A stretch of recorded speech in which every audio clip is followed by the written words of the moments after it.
Hello everyone, I know you watched this video to accompany you to sleep. So if you like this video, don't forget to like, comment, and subscribe. Also, don't forget to tell me where you are from and what time you watched this video. Let's jump straight into the story. Story 1. Justice is a concept that seems simple on the surface, but in reality, it is far more complex than we might imagine.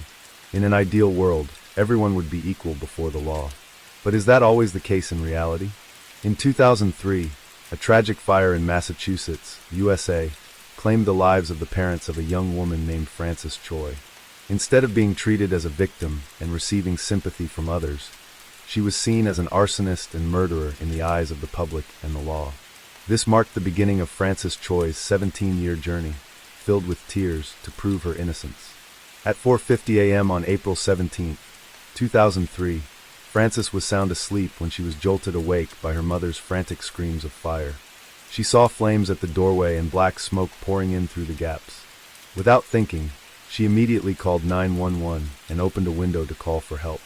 After receiving the fire alarm, the Brockton Fire Department quickly arrived at the scene to extinguish the blaze. Fortunately, the fire was reported in time, allowing firefighters to control the flames. They rescued 2 people, a man and a woman, through the windows of 2 second-floor bedrooms. The woman rescued was Frances. Frances then informed the firefighters that her parents were still trapped in the master bedroom on the 2nd floor.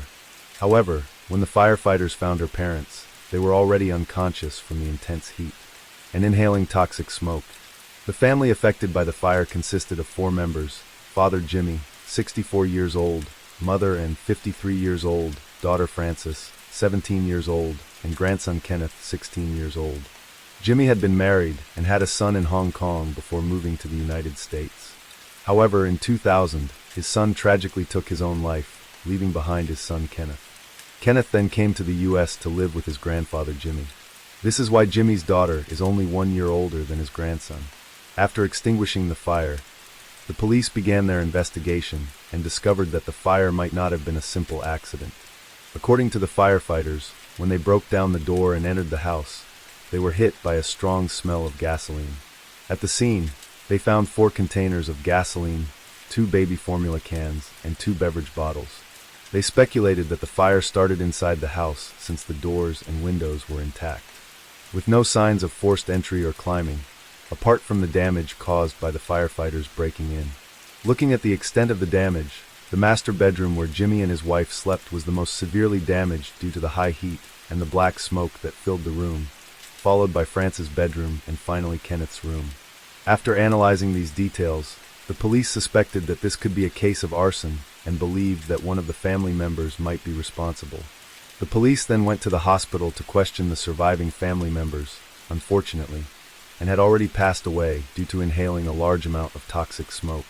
Jimmy's condition had worsened, and he was transferred to another hospital. Frances and Kenneth had only inhaled a small amount of smoke and were not in serious condition. Faced with the police's questions, both Frances and Kenneth stated that they didn't know anything about the cause of the fire. After the interrogation, the police collected the clothes that the 2 had been wearing when they escaped the fire for further examination.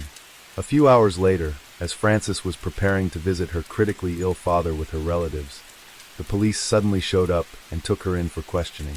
During the 34-minute drive to the hospital, the police repeatedly asked Frances about the fire.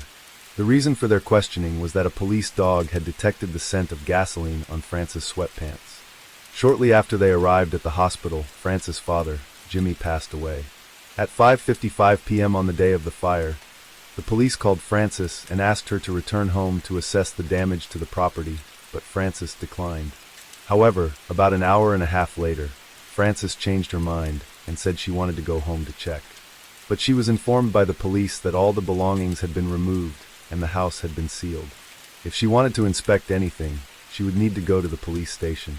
Meanwhile, the police uncovered 2 key pieces of evidence that led them to believe they were close to solving the case. First, they found 2 handwritten notes under Kenneth's bed detailing 2 arson plans. The first plan involved using gasoline and listed 12 key points, including how to hide balloons, where to pour the gasoline, and how to set fire to his grandfather's room. The 10th point was to ignite the fire and quickly return to his room. The 11th point was to hold the key and wait for the police. If they were slow to arrive and the fire grew too large, he would jump out of the window. Notably, the 12th point, which was starred, emphasized burning the note. The second plan involved using gas and included 20 key points, which also mentioned setting fire to his grandfather's room. Additionally, a rolled-up and partially burnt towel was found near Kenneth's door. The police believed that Kenneth might have used this to prevent smoke from entering his room. After analyzing the handwriting, the police determined that the two notes were indeed written by Kenneth. It became clear that this grandson was undeniably connected to the fire that resulted in his grandparents. The second discovery by the police came from an officer's testimony. He stated that when Frances was rescued from the scene by firefighters, she appeared very calm, showing no emotion, which was unusual for someone who had just experienced a life-threatening situation. Furthermore, when Frances was asked to assess the damage to her property, the police expressed their condolences to her. But she responded indifferently, asking, "How are my belongings?" It seemed as though she was more concerned about her possessions than the death of her parents. Moreover, the police dog had also detected the scent of gasoline on her pants earlier. All these factors made Frances highly suspicious. At 7:45 p.m., Frances and Kenneth were taken to the police station for separate interrogations. During her questioning, Frances repeatedly insisted that she had no knowledge of the gasoline containers and could not explain why her pants smelled of gasoline. She suggested that she might have accidentally come into contact with it in the basement or possibly at a friend's house. Naturally, the police did not believe these explanations. In a separate interrogation room, Kenneth initially insisted that he knew nothing and responded with, "I don't know," to every question. However, when the police presented him with the two arson plans that he had written, Kenneth finally confessed. He claimed that the contents of the plans were written at the request of a black guy at school whom he didn't know, who told him to write them and share them with others to avoid bad luck. When the police continued questioning Kenneth about whether anyone else was involved in the arson, he suddenly changed his statement, saying, "The arson plan was something my aunt taught me to write. I never intended to harm anyone. Before the fire, I heard noises in the living room, so I got up to check. I saw my aunt bringing a gasoline can up from the basement. She asked me to help, but I refused.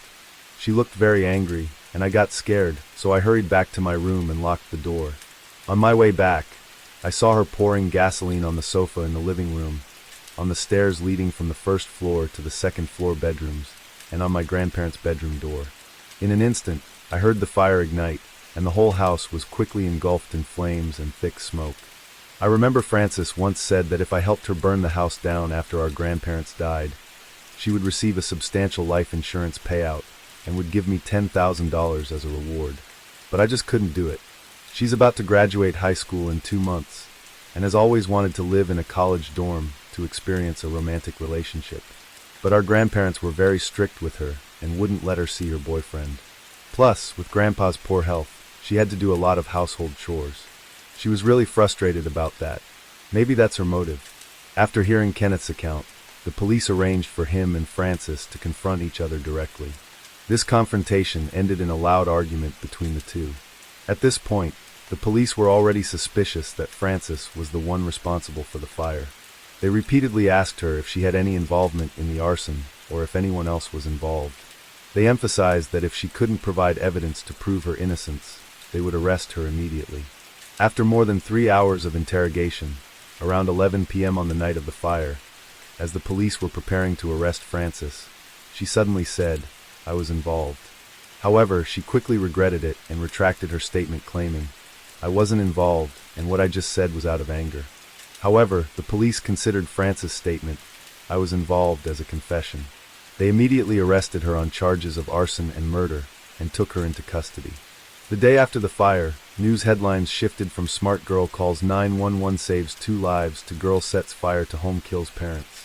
The Plymouth County District Attorney's Office assigned 2 prosecutors, Karen O'Sullivan and John Bradley, to handle the case. Frances and Kenneth were charged with 2 counts of first-degree murder and 1 count of arson.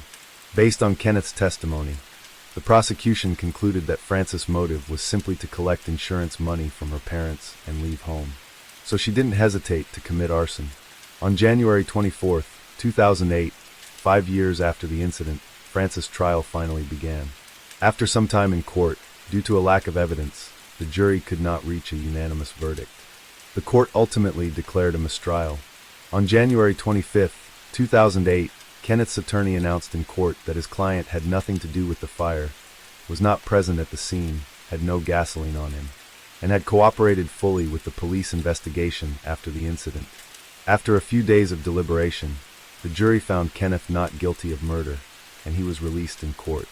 Meanwhile, had to wait in prison for her next trial. In January 2011, Frances was brought to trial for the second time. By this time, Kenneth had become the police's key witness. In court, he admitted that he wrote the arson plans and placed 2 gasoline-filled bottles on the basement stairs. He claimed he did all of this at Frances' request. Kenneth also testified that he clearly saw Frances pouring gasoline before the started. This time, after several days of intense deliberation, the jury still couldn't reach a unanimous verdict. As a result, the case remained unresolved. On February 25, 2011, after nearly 8 years in prison, Frances was released on bail and allowed to return home while awaiting her next trial in May. She was required to wear a GPS ankle monitor and stay at her uncle's house. She was only permitted to leave for medical appointments, church services, or court appearances. On May 2, 2011, Frances' third trial began. However, 2 days before the trial, the police's key witness and the only person who claimed to have seen Frances commit arson, Kenneth, was facing drug trafficking charges and had fled the U.S. to return to Hong Kong.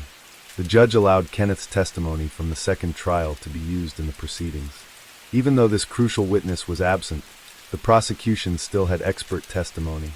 Experts had found gasoline on the sweatpants Frances was wearing when she escaped the fire. They suggested that this could have been due to her transporting gasoline or accidentally spilling it on herself while pouring it. After 2 weeks of trial, the jury this time reached a unanimous decision. They found Frances guilty of 2 counts of murder and arson. As a result, she was sentenced to life in prison without the possibility of parole. After the trial, Frances was determined to appeal, feeling that she had been wrongly convicted. Her family believed that this was a miscarriage of justice. They insisted that Frances had always been a good person and could never have committed such crimes. They believed that Kenneth was the real suspect. In Massachusetts, a first-degree murder conviction is automatically appealed to the Supreme Judicial Court. However, the appeals process is long and challenging. Fortunately, after 9 years of effort, this arduous journey finally yielded results. After her third trial, filed an appeal, but for a long time, there was little progress. It wasn't until 2015, when the court appointed a lawyer named John Barter to represent Frances, that the case began to take a significant turn.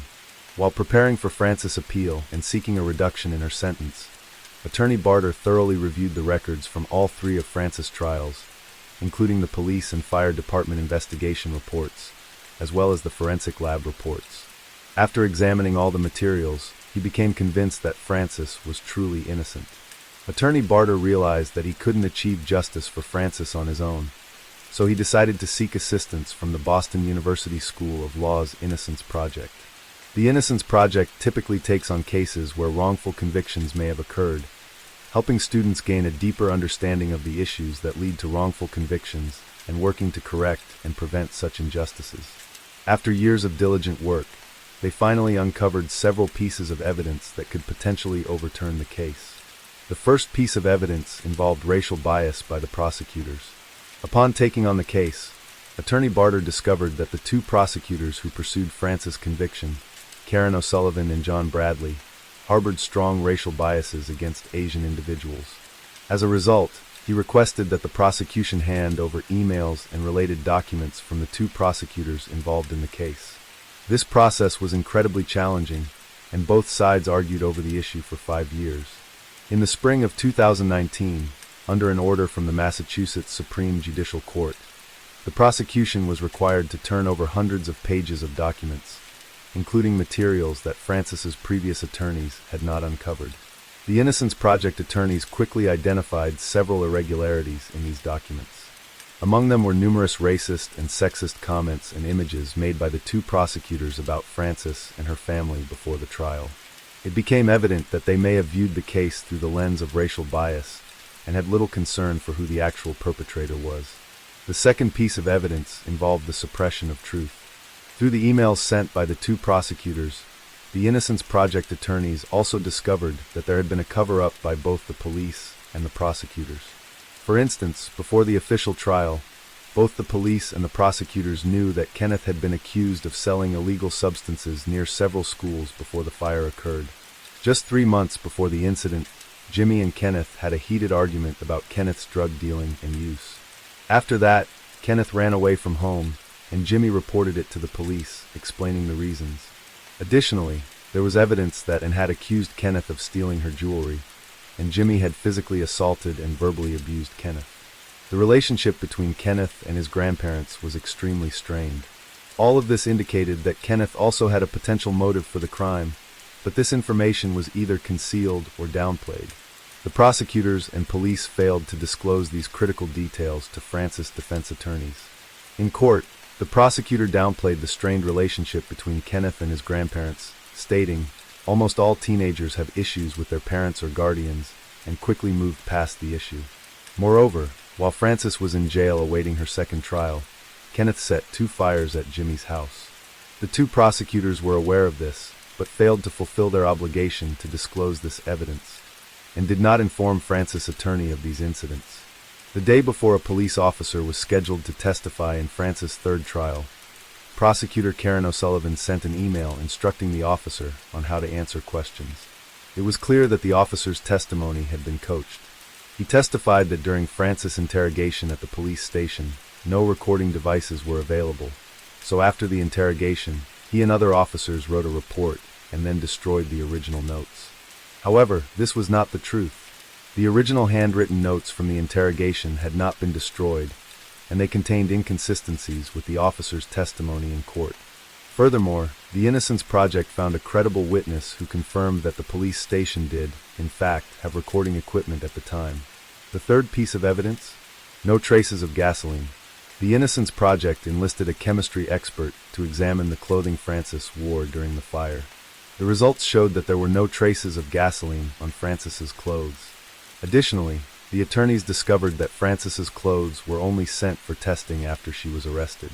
In the closing statements of her third trial, the police stated that they found no traces of gasoline on Kenneth's clothes. However, the truth was that Kenneth's clothes were never sent for testing, yet they still reached this conclusion.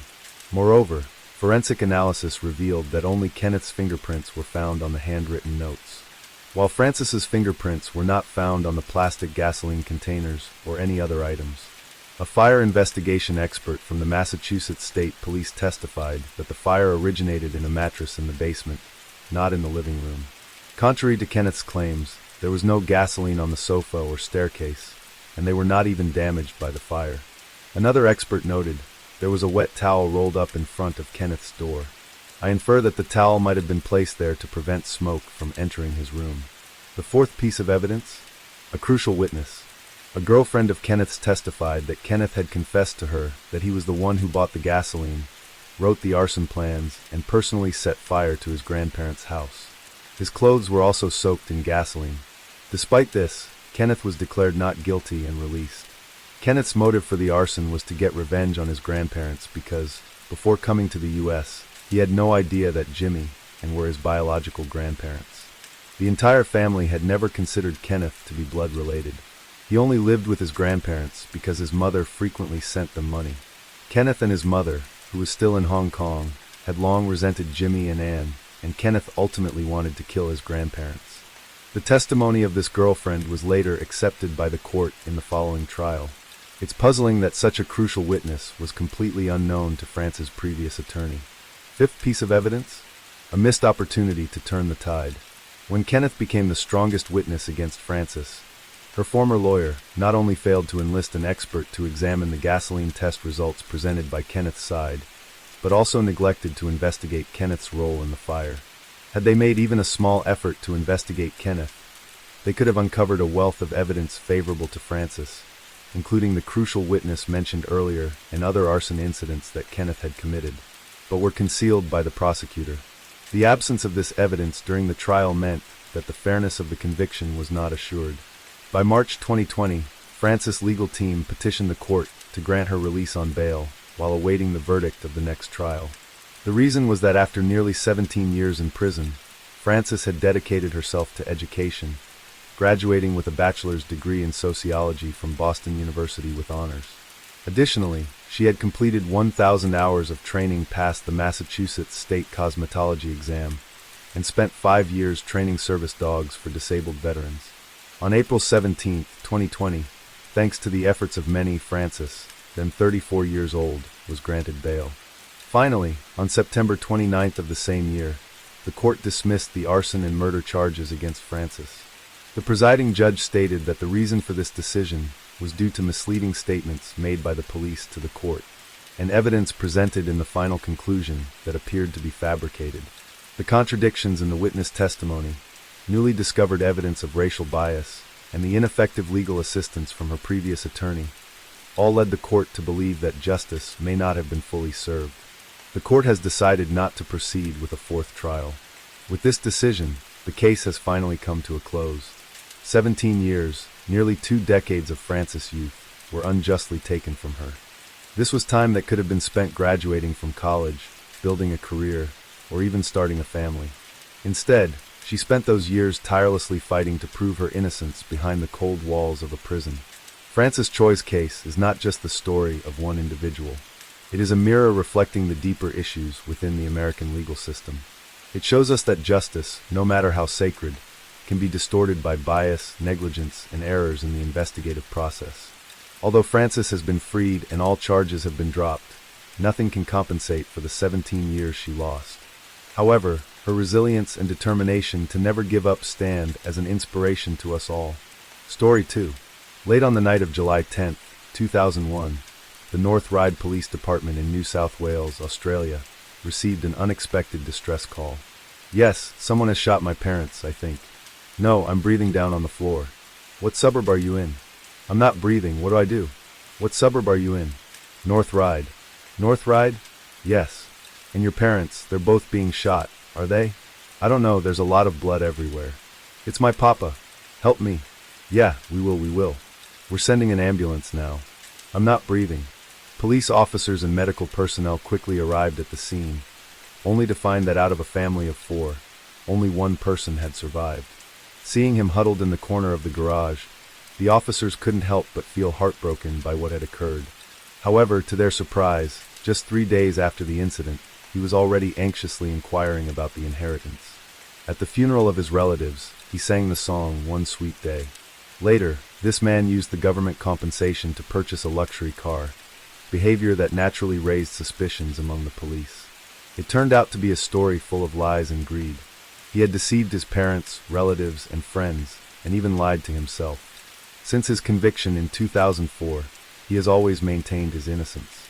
However, on April 3, 2023, his appeal was once again denied. As of now, he remains in prison. So what exactly happened back then? Let's go back to 2001 to uncover the details of this case. The incident took place in North Ryde, a suburb in New South Wales near Macquarie University, often referred to as the Silicon Valley of Australia. This area is home to many high-tech companies like Microsoft, HP, Oracle, and 3M. North Ryde boasts a convenient transportation system, with both a train station and numerous bus routes only 15 kilometers from the central business district, making it an ideal location for the middle class to settle. The Gonzalez family's mansion was located at 6 Collins Street, North Ryde. It was a 2-story villa with 4 bedrooms, 3 bathrooms, 2 parking spaces, and a spacious lawn, truly a magnificent property. In 1999, Teddy Gonzalez purchased the villa for $20,000 and began renovations. The family of 4 officially moved in December 2000. Teddy was a resilient man, born into a poor family in Baguio City, Philippines in 1954. He was the 4th child in a family that struggled to make ends meet, but Teddy never blamed his circumstances. Instead, he worked hard and successfully gained admission to the law faculty at Baguio University. As Teddy approached graduation, he met a young woman named Mary Loyola Claridades, a junior who was 3 years younger than him. The two fell in love at first sight. Mary, the eldest in her family, was gentle and kind-hearted, and like Teddy, she was also very hardworking. In 1977, shortly after Mary graduated, the two got married. Despite Teddy's dedication to his work, he remained a very romantic man in life, often surprising his wife with small gestures like unexpected flowers or cantaloupe dinners. On September 16, 1980, their son, Seth Gonzalez, was born. His name held a special significance that Teddy planned to reveal on Seth's 21st birthday. 3 years later, on July 9, 1983, their daughter Claudine was born. Starting as a lawyer, Teddy began to accumulate wealth through real estate and gradually expanded into various business ventures, including audio stores, pharmacies, hotels, and other industries. While Teddy was highly capable, his wife's family achieved even more. Mary's brother-in-law's father served as the mayor of Baguio City from 1986 to 1988, during which time Teddy held the position of secretary to the mayor. The family had succeeded both politically and in business. In 1989, Teddy used all of his savings to build a 4-story hotel with 40 rooms. The business was thriving, but less than a year later, a 7.7 magnitude earthquake struck Baguio City, claiming the lives of 142 people. In an instant, Teddy's career and home were destroyed. Worse still, during the earthquake, his son Seth was trapped in a stairwell. Teddy, risking his life, crawled into the crevice to rescue his son, an act of bravery that left him with a chronic ligament injury. Fortunately, the entire family emerged unscathed. Teddy and Mary believed they were blessed by a higher power. They rekindled their determination to rebuild their lives. But this time, they decided to emigrate to Australia, where Mary's sister Emily and her family were already living well. In 1990, Teddy reviewed and retook the exams to obtain his law license in Australia. By 1993, he had opened an immigration law office, with Mary handling the internal management and coordination. Teddy took charge of external affairs and client acquisition. His skills quickly brought in a steady stream of clients, allowing them to swiftly join the middle class within their community. As devout Catholics, Teddy and Mary not only set up a home altar, but also attended Mass 3 to 4 times a week. They placed great importance on their children's education, hoping they would achieve even greater success than themselves. As a result, they spared no expense in investing in their children's education, while clearly rewarding and disciplining them to keep their focus on their studies. However, this inadvertently sowed the seeds of a tragedy that would unfold years later. On July 10, 2001, both Teddy and Mary drove separately to work, while their son Seth had a busy day ahead. In the morning, he attended school, then spent the afternoon at his father's law office. That evening, he had plans with friends. Meanwhile, their daughter, Claudine, enjoying her summer break, stayed home to relax, spending her time reading and chatting with friends. Yesterday had been Claudine's 18th birthday, and she still wanted to continue celebrating, texting her friends to make plans. But before she could finalize those plans, Claudine suddenly lost all contact. At 11:45 p.m., Seth returned home. Within 3 minutes, he immediately called the police. This was the call you heard at the beginning of the video. Seth immediately ran to his neighbors for help, telling them, "I saw 2 figures." The neighbors, in a panic, called the police again. Seeing that Seth still wanted to rush into the house, one neighbor held him back. Suddenly Seth shouted, "I know CPR." And before he could finish his sentence, he darted into the house. The neighbor, risking his own safety, followed Seth and dragged him back outside. Although the police and medical personnel arrived within minutes, it was already too late. Teddy, 46, Mary, 43, and their 18-year-old daughter, Claudine, were all dead. The medical staff discovered that none of them had been shot. They had been killed with a sharp object, with Mary's severe neck wound being particularly notable. AK-9 unit was then deployed to search for the 2 figures Seth claimed to have seen. But perhaps due to the rain that night, the dogs couldn't find any traces. Seeing Seth collapse to the ground in despair, Senior Officer Mike approached to comfort him. Before asking about any recent unusual events, Seth recounted, "After my sister's birthday party the night before, while the whole family was driving home, we were attacked on the road. A car sped past us and someone yelled, 'Die you Asians!' That statement caught Mike's attention. He had been puzzled by the strange writing on the wall at the crime scene, but now he had a lead. It could be a targeted attack against Asians. At 3 a.m. on July 11th, Seth provided the police with details of his activities that day. He explained that at the time of the crime, he had been out with friends and the meeting wasn't spontaneous. It had been planned the day before. With a clear alibi, the police ruled out Seth as a suspect. On July 13th, Seth held a press conference and offered a $100,000 Australian dollars reward for any leads. To picture the 4 corners of the world, In my world, we were the four: my family, friends, and myself would like to ask anyone out there to please help us. However, as the investigation delved deeper, numerous doubts began to arise, suggesting that this might not have been an attack targeting Asians. First, nearly $1,000 Australian dollars in cash remained untouched in Teddy and Mary's wallets, indicating that the motive was not robbery. The house was remarkably clean and tidy, despite the fact that closets and drawers in every room had been left open, with the clothes inside neatly arranged as if on display. All three victims had been brutally murdered, with Mary suffering a severe neck wound. Claudine had sustained 7 stab wounds and multiple blunt force injuries, evidenced by the dent in the wall of her room. 2 knives missing from the kitchen were later identified as matching the victims' wounds. The 6 dogs in the house were unharmed and had been locked in the laundry room. The only sign of forced entry was in the kitchen, yet no fingerprints were found on the kitchen countertops. The investigation revealed that the window frame had been broken outwards at the time of the crime. The victims' times of death varied, with the entire ordeal lasting at least 3 hours. After measuring the victims' body temperatures, investigators discovered that Claudine and Mary's body temperatures were lower than Teddy's, indicating that the mother and daughter had died first. Blood found on a briefcase and handbag at the scene suggested they had been deliberately placed there afterward rather than dropped during a struggle. This evidence led the police to shift the focus of their investigation. The first step was to determine the exact time of death for each victim. By examining the logs of the last phone calls, they deduced that Claudine was likely murdered between 4:10 p.m. and 4:30 p.m., as her last text message was sent at 4:10 p.m., and the open book on her desk indicated she was studying at the time. Mary's time of death was estimated to be around 5:30 p.m. That day, she left work at 4:50 p.m. and would have driven home into 40 minutes.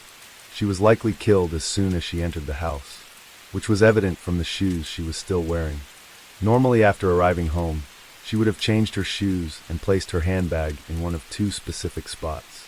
Teddy's time of death was estimated to be around 7 o'clock p.m. After leaving work at 6:23 p.m., he made 2 phone calls to his home. Teddy was likely killed as soon as he entered the house, as indicated by his work attire and the briefcase beside him. If this had been an attack targeting Asians, the assailant wouldn't have patiently waited for each family member to return home, nor would they have forgotten to bring a weapon, forcing them to use whatever was available on the scene. After killing everyone, the perpetrator even took the time to shower, as evidenced by the water found on the bathroom floor. 6 days after the incident, the police asked Seth to recount the events of that night in detail. This time, they noticed inconsistencies in his story. Seth claimed that he arrived at the front of his house around 6 o'clock p.m., but didn't get out of the car because he received a text message from friends saying that dinner had been delayed by 2 hours. With it raining at the time, Seth chose not to go inside and instead called the house phone, but no one answered. He then drove to another location, intending to meet up with a different friend in Blacktown, a town 28 kilometers away. Since this friend had recently moved, Seth spent 2 hours searching for the new address without success. He finally met his friend at 8 o'clock p.m., and the two had dinner and played video games together. Seth stated that he drove home at 11:45 p.m. and then called the police. He particularly emphasized that when he found his sister, Claudine, she was bleeding, and he had attempted to administer first aid. However, the claim that Seth couldn't find his friend's new address after searching for 2 hours was clearly illogical. Additionally, the forensic report directly contradicted Seth's second statement. Claudine had been dead for a considerable time before being discovered, so she could not have been bleeding, and her heart was certainly no longer beating. Furthermore, there were no signs of CPR having been performed on her body. Seth had also mentioned seeing 2 figures, but after multiple police reenactments of the scene, they concluded that the noise created by Seth driving into the garage and entering the house would have been loud enough to alert any intruders, giving them ample time to flee. It would have been impossible for Seth to see anyone if there had been someone there. This led the police to suspect that Seth, the sole survivor of the family, might be deeply involved in the crime. They focused on searching his room and discovered a piece of clothing with traces of blue paint that matched the writing on the wall at the crime scene. They also seized his computer and an empty shoe box. By purchasing an identical pair of shoes, the police compared them with the bloody footprints at the scene and found a match. Furthermore, Seth's internet search history from February to July 2001 spanning nearly 6 months, was filled with searches related to plant poisons. Following this lead, the police discovered that Seth had purchased highly toxic plant seeds on June 24th, though the name of the plant was prohibited from being disclosed under a government order. Coincidentally, a week before the murders on July 3rd, Seth's mother Mary had been hospitalized with severe stomach pain and diarrhea, requiring a day of emergency care before her condition improved. At the time, the doctors diagnosed her with colitis, as her test results did not align with food poisoning. However, the police now had reason to believe that Mary had been poisoned with those plant seeds. On August 3rd, during Seth's third police interrogation, he claimed that he had purchased the toxic seeds because he was heartbroken and had become disillusioned with life. This was yet another clumsy lie, but without direct evidence, the police were unable to charge Seth. They decided to release him, while simultaneously wiretapping his phone, and implementing a parallel strategy to trap him. Interestingly, it wasn't just the police who were suspicious of Seth. His friends and family also noticed something was off.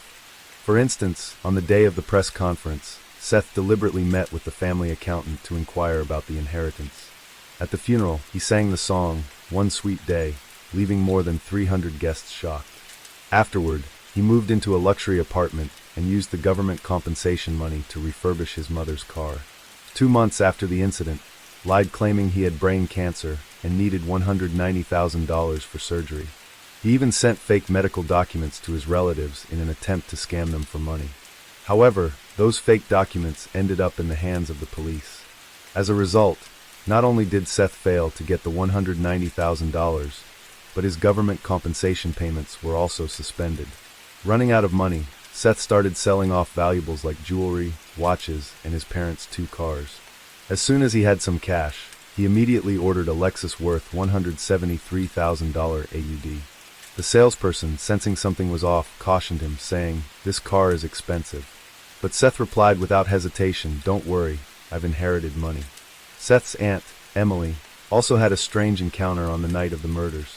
Around 6 p.m., while picking up her son from school, she stopped by her sister's house. She noticed Seth's car parked in the garage, but the house was eerily dark and quiet. Emily rang the doorbell 3 times, but no one answered. She was about to walk around to the side door to look inside when she saw a figure moving inside the house. At first, she thought it was a coat rack, but as she looked closer, she remembered that her sister's house had 6 dogs, yet she hadn't heard a single bark. The more she thought about it, the more uneasy she felt, so she took her son home. She distinctly recalled that it hadn't started raining at that time. In addition to Emily, Mary's sister, one of Teddy's clients, also reported seeing Seth's car. This client had arrived to deliver documents between 4:15 p.m. and 4:30 p.m. and noticed Seth's car parked in the garage. Seth's car was unmistakable, a blue Ford that was easily recognizable. By 2 months after the crime, the police's undercover sting operation had started to pay off. An undercover officer befriended Seth by complimenting his fashion sense.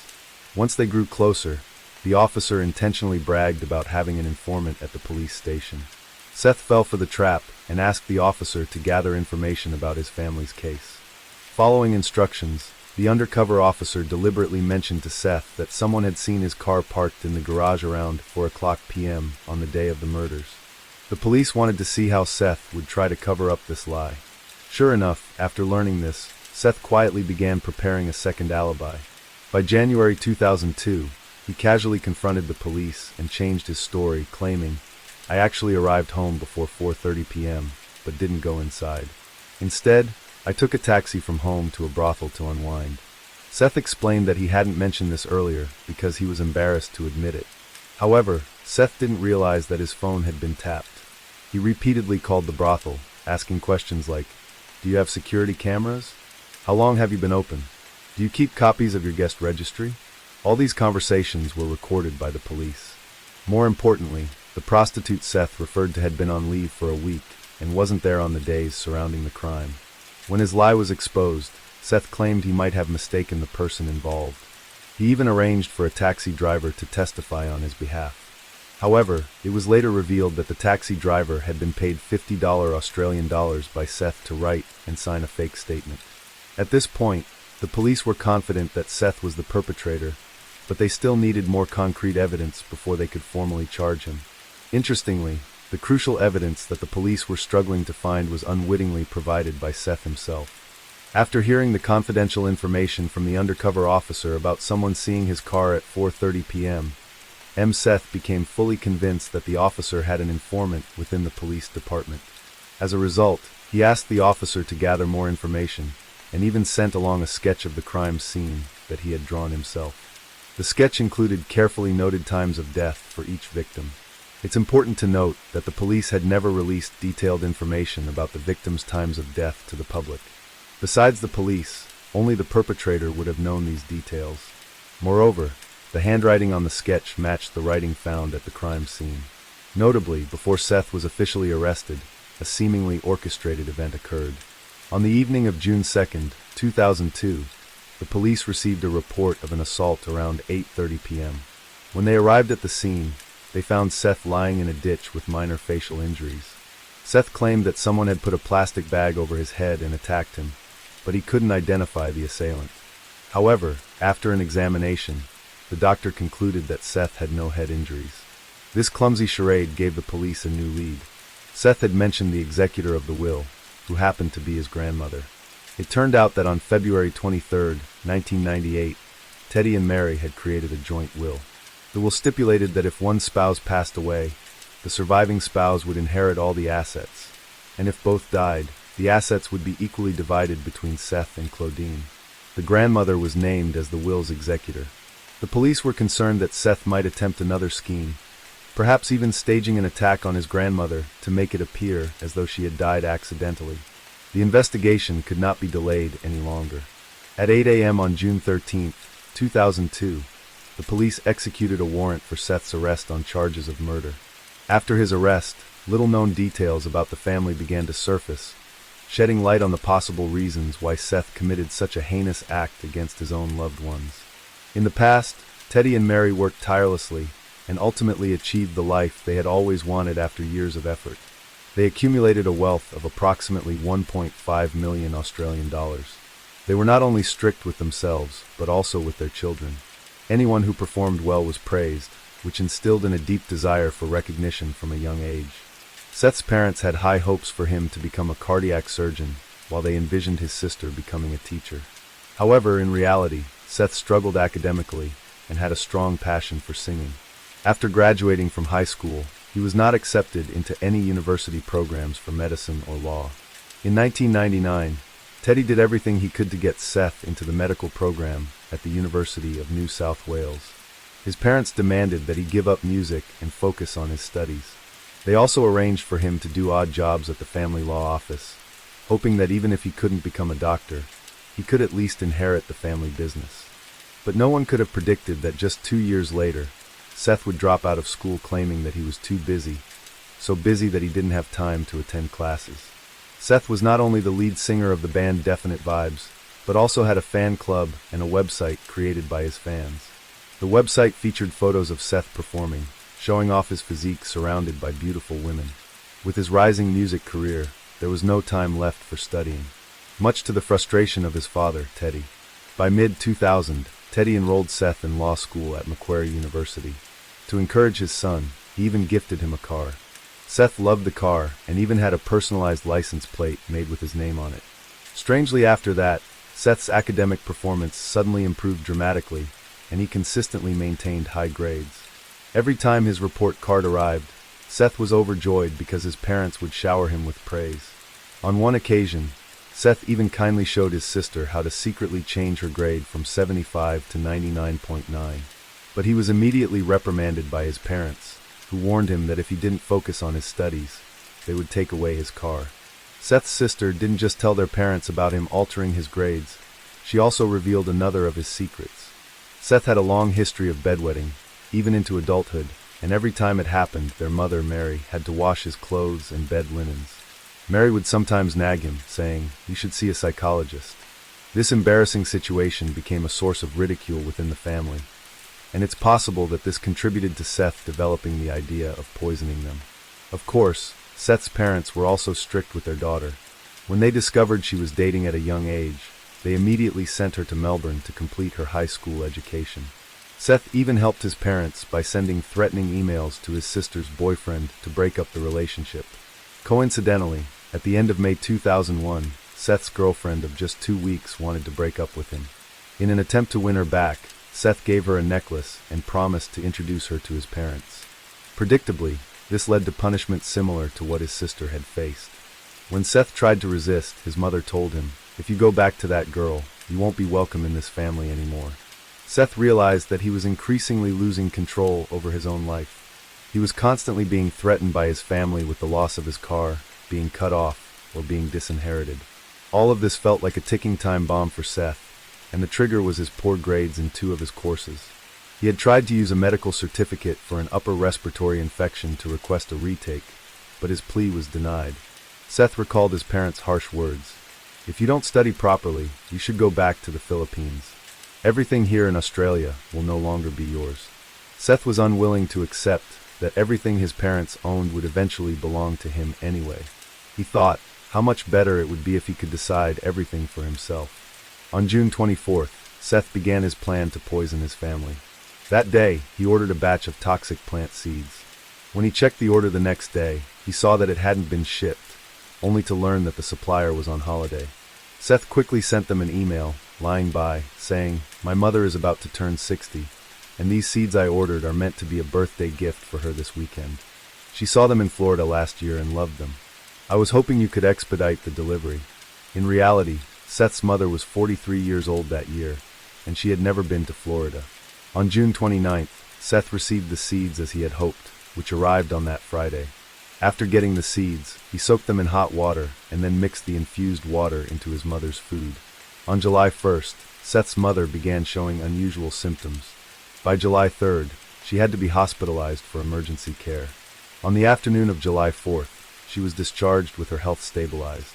To create the false impression that his mother had been poisoned by food, on July 2nd, Seth wrote 3 letters and sent them to his mother's favorite food manufacturer, the police station, and the health department. The letter to the manufacturer read, "3 of your products have been poisoned and are currently on the market. Haha, this is what you get for mistreating your employees." The other 2 letters accused the factory of poor management, claiming they had compromised food safety, failed to recall the harmful products in time, and did not apologize to the public. Seth's goal was to make everyone believe that his mother died from food poisoning, thus diverting suspicion away from himself. He even pretended to have a stomach ache while at the hospital. However, what Seth didn't anticipate was that his mother would recover. Later, the police speculated that Seth likely extracted the toxin incorrectly. A few days later, on July 6th, Seth had a heated argument with his mother about breaking up with his girlfriend. Mary scolded Seth, saying, "If you keep seeing her, don't bother stepping foot in this house again." Seth was all too familiar with these kinds of threats. His sister had been sent to Melbourne to study because of a similar situation. Seth was deeply distressed and terrified at the thought of being sent back to the Philippines. He felt suffocated by the pressure, especially recently with his sister home for the summer. The contrast in their parents' treatment of the 2 siblings was stark. His sister received constant praise, while Seth faced harsh criticism. After his sister's birthday party on July 9th, Seth felt increasingly isolated by his family. His car had been confiscated, his allowance reduced, and once his grades were revealed, he knew his situation would only worsen. As he dwelled on these thoughts, his anxiety grew. He no longer only harbored thoughts of harming his mother, but now also considered eliminating his father and sister, who would compete with him for the inheritance. Knowing that his sister would return to Melbourne on July 12th, Seth decided to act the next day. He had already made dinner plans with a friend for 8 p.m. The following morning, Seth went to school and worked at the family company as usual. At 4:15 p.m., he returned home, retrieved a baseball bat he had prepared in his car trunk, but felt it wasn't enough. He then went to the kitchen and took the 2 longest knives he could find. Seth quietly went upstairs to his sister's room, and at that moment, all the resentment and guilt he had felt. Finally, Seth tried to make it look like a racially motivated attack by spray painting racist slurs on the walls. However, the paint residue on Seth's jacket gave him away, serving as the only evidence placing him at the crime scene. After 7 p.m., Seth disposed of the weapons and then met up with his friend as planned. They had dinner at Planet Hollywood and spent the rest of the evening playing arcade games until after 11 p.m. Seth was desperately hoping that someone would discover his family while he was out, which would give him the perfect alibi. However, when he returned home, the house was eerily silent. By 11:45 p.m., he realized he had to call the police himself. Earlier, while hiding at home, Seth had seen someone arrive around 6 p.m., which is why he initially fabricated the lie about being at the front door at that time. But Seth didn't know that a client of his father had actually come by at 4:30 p.m. and had seen his car there. Throughout his life, lying had become second nature to Seth. Hardly anything he said was true, especially when it came to building an image of success for himself. Seth lied so boldly that, in the eyes of his friends, he was a world boxing champion, a future music star, and the performance of One Sweet Day that had supposedly earned him $1 million recording contract. He also claimed to have a stable job at the family's law office and owned a modeling agency. The models featured on his fan club's website were just a fraction of the lies he told. But lies like soap bubbles can only obscure the truth temporarily before they eventually burst. On May 20th, 2004, Seth was sentenced to 3 life sentences and an additional sentence for threatening to contaminate food. Although Seth continued to assert his innocence, the jury in the trial took note of a rare poisonous plant found in Seth's garden. It was the very seeds he had carelessly discarded which had now become the most concrete evidence against him. Seth might have been skilled at lying, but his attention to detail was utterly terrible. Remember the fan club website? You've probably guessed it. Seth created it himself. In 2003, the family home was put up for sale.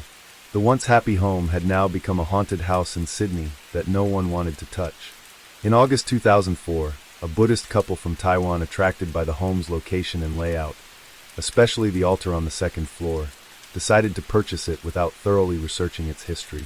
They placed a deposit of $80,000 AUD. However, after reading about the events that had taken place in the house, they felt deceived and demanded a refund from the real estate agency. Initially, the company refused to return their money, with the 2 agents responsible insisting, "We did nothing wrong. If you didn't ask, why should we tell?" The situation escalated, and the local fair trading office launched an investigation. Ultimately, the $80,000 deposit was refunded, and the real estate agents were fined $21,000 Australian dollars for violating fair trading laws. Additionally, the local real estate association was required to revise its regulations regarding the advertising and sale of properties to ensure full disclosure to buyers. From then on, a sign was placed in front of the house stating, "This was the home of the Gonzalez family." The property's value continued to decline until, on October 7, 2005, a mysterious buyer purchased the house for $720,000 AUD. This buyer told Women's Day magazine that they would not let the house's past ruin their dream home. On March 26, 2001, Seth's third appeal was denied. He is now serving a life sentence as a high-risk inmate at Lithgow Correctional Centre in New South Wales. As for the meaning behind the name Seth Gonzalez, which his father had promised to reveal on Seth's 21st birthday, it seems Seth will never know, and has no right to face his father now. Story 3 in Adachi Ward, one of the 23 special wards of Tokyo, the capital of Japan. This area is known as one of the most affordable districts in Tokyo, featuring not only numerous residential areas but also thriving commercial zones and a well-developed university district. In the Senjimidoriko neighborhood of Adachi Ward, there stands a 3-story house that is home to a wealthy family. The homeowner, Takahashi Tokahito, 55 years old, is the owner of a bar. His wife, Takahashi Nishimi, 52 years old, is a homemaker. The couple has a son and a daughter. Their eldest son, Takahashi Ichiro, 31 years old, lives with them. He is a company employee, known for his calm demeanor and filial respect for his parents.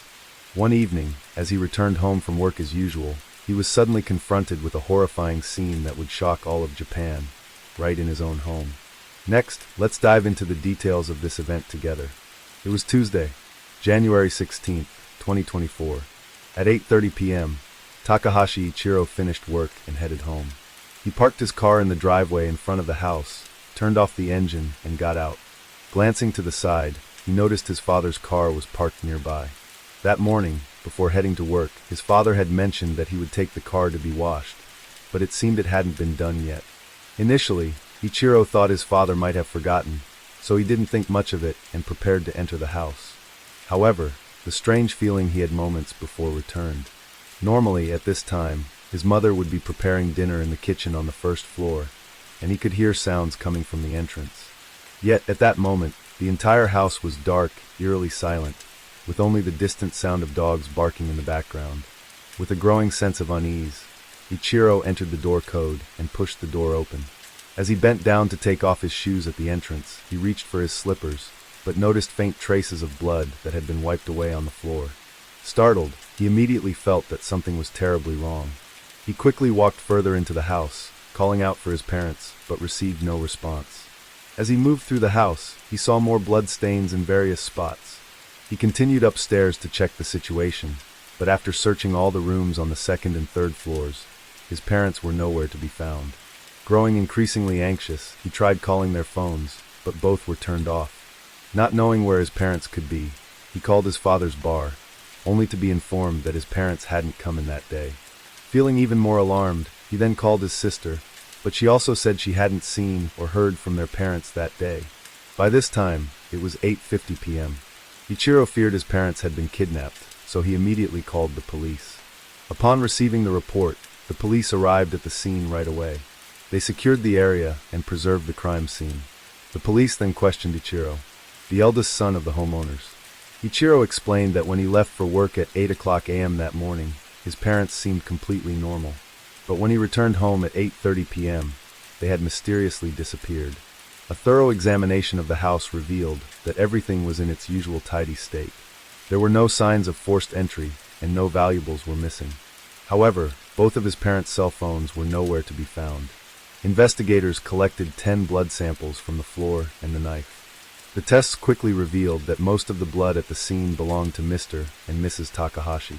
However, DNA from an unknown man was also found on the floor and the knife. Based on the evidence found on the first floor, the police suspect that the Takahashi couple was attacked right at the entrance. The authorities believe the likelihood of the couple surviving is very low, and if they are alive, they are likely gravely injured. Nevertheless, finding them remains the top priority. Since no valuables were stolen, police ruled out robbery as the motive. Given that the Takahashi family was well off, the police considered the possibility, as Ichiro had feared, that his parents might have been kidnapped. If that is the case, the kidnappers could call at any time. The police then checked the phone records of Mr. and Mrs. Takahashi, and the last known location of their phone signals was indeed at their home. The following day, Ichiro still hadn't received any calls from the kidnappers. This lowered the likelihood of a kidnapping. The police also reviewed surveillance footage around the Takahashi home to track the couple's movements on the day of the incident. The footage showed that Mr. Takahashi Tokahito left the house at 1 p.m. and half an hour later, Mrs. Takahashi Nishimi also went out. Mrs. Takahashi returned home at 4:30 p.m. After that, they did not appear on any more surveillance footage. After further investigation, the police gathered some information about the missing individuals. First, Takahashi Tokahito, 55, is currently running a bar and has been linked to some illegal activities near Nishiodai Station. The street where his bar is located has many similar clubs and bars, but Tokahito's bar has been in business for over 25 years and is well known. Although the bar isn't large, it has a loyal clientele, mostly men around 50 years old. Mr. Takahashi and his eldest son jointly took out a loan of 37 million yen, equivalent to approximately $250,000, to purchase the house and Senju. Although there was some financial pressure, it was still within their means. There are rumors that the true owner of the house is the eldest son, and knowing his son didn't have much money, Mr. Takahashi shouldered the majority of the loan. Mr. Tokahito often went out at night and was less active during the day. As a result, those who knew him were mostly customers of the bar. People generally described him as good-looking and kind-hearted. If a customer missed the last train home at night, he would sometimes stay with them until morning. Aside from his work, his greatest passion was cars. The 2 cars at the house were both purchased based on his interests. Next is the wife, Takahashi Nishimi, 52, a homemaker. She is quite shy and not very social, but she's always polite to everyone. In the eyes of their neighbors, the couple was seen as affectionate and kind.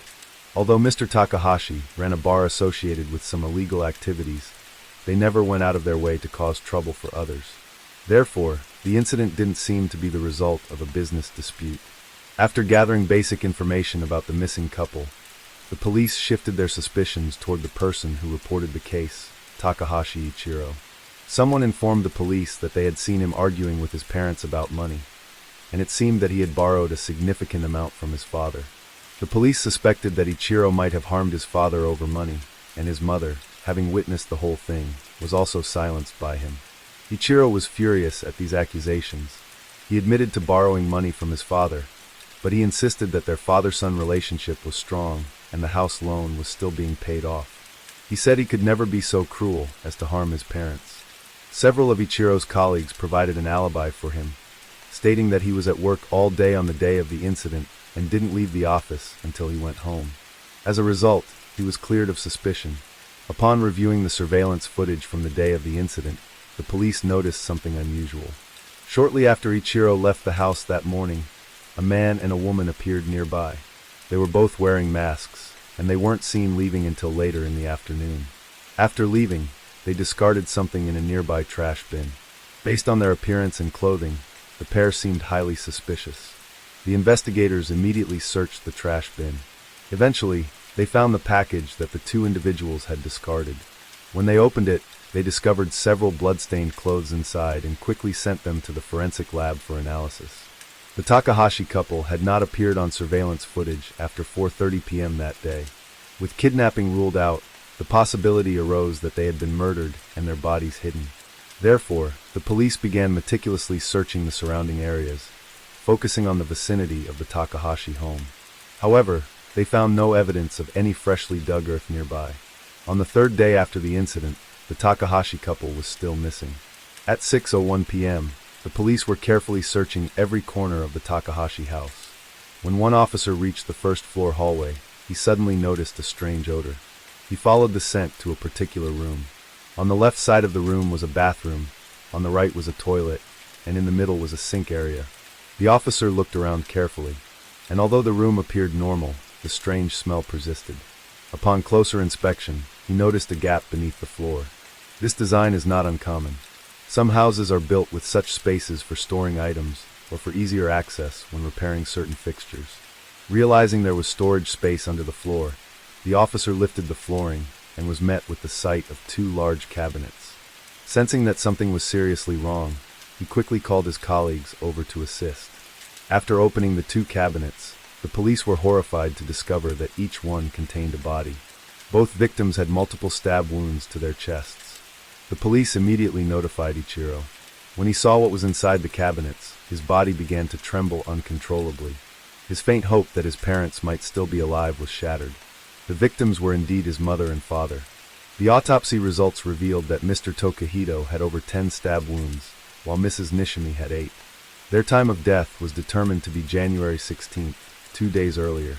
Ichiro was devastated by the news. He took a leave of absence from work, focusing solely on finding the killer to seek justice for his parents. That same day, the investigation made a significant breakthrough. The blood on the clothes found in the trash bag, which had been sent for testing earlier, was confirmed to belong to the Takahashi couple, matching the blood at the entrance of the crime scene. The police determined that the man and woman seen in the surveillance footage were closely linked to the crime. The police then took images of the couple to Mr. Tokahito's bar to ask the staff if they recognized them, but none of the employees knew who they were. Ichiro was also called in to review the surveillance footage. Although the man and woman were wearing masks and hats that obscured their faces, Ichiro immediately recognized the scream. She was his ex-girlfriend, Morales Hazel Alpaviza, a Filipina who spoke fluent Japanese. Ichiro suddenly remembered that on the day of the incident, he had spoken with his ex-girlfriend on the phone. That afternoon, Morales unexpectedly called him. They had broken up not long before, so the call left Ichiro feeling a bit puzzled. However, since it was during his lunch break and wouldn't interfere with his job, he answered the call. Morales said she wanted to get back together, but Ichiro made it clear that their relationship was over and suggested they could remain friends in the future. After hearing that, Morales said nothing and hung up. Ichiro then returned to work. Around 5 p.m., he called Morales back, but she didn't answer. So he texted her, asking if she was still working. Half an hour later, Morales replied with a single sentence, "It's over now." Sensing something was off, the police asked Ichiro more about their relationship. Ichiro explained that 3 years ago, he had met Morales by chance. She was 1 year younger than him, and their relationship gradually evolved into a romantic one. During that time, he often took her out on drives. Later, Morales frequently cited financial difficulties as a reason to borrow money, and Ichiro generously gave her the funds she asked for. Ichiro also mentioned that he had introduced Morales to his parents. At first they liked her, but when Ichiro proposed the idea of marrying Morales and expressed his hope that his parents would contribute financially, they immediately refused. His parents had discovered that Morales owed their son around 600,000 yen, approximately $4,000, and they strongly opposed him continuing the relationship with her.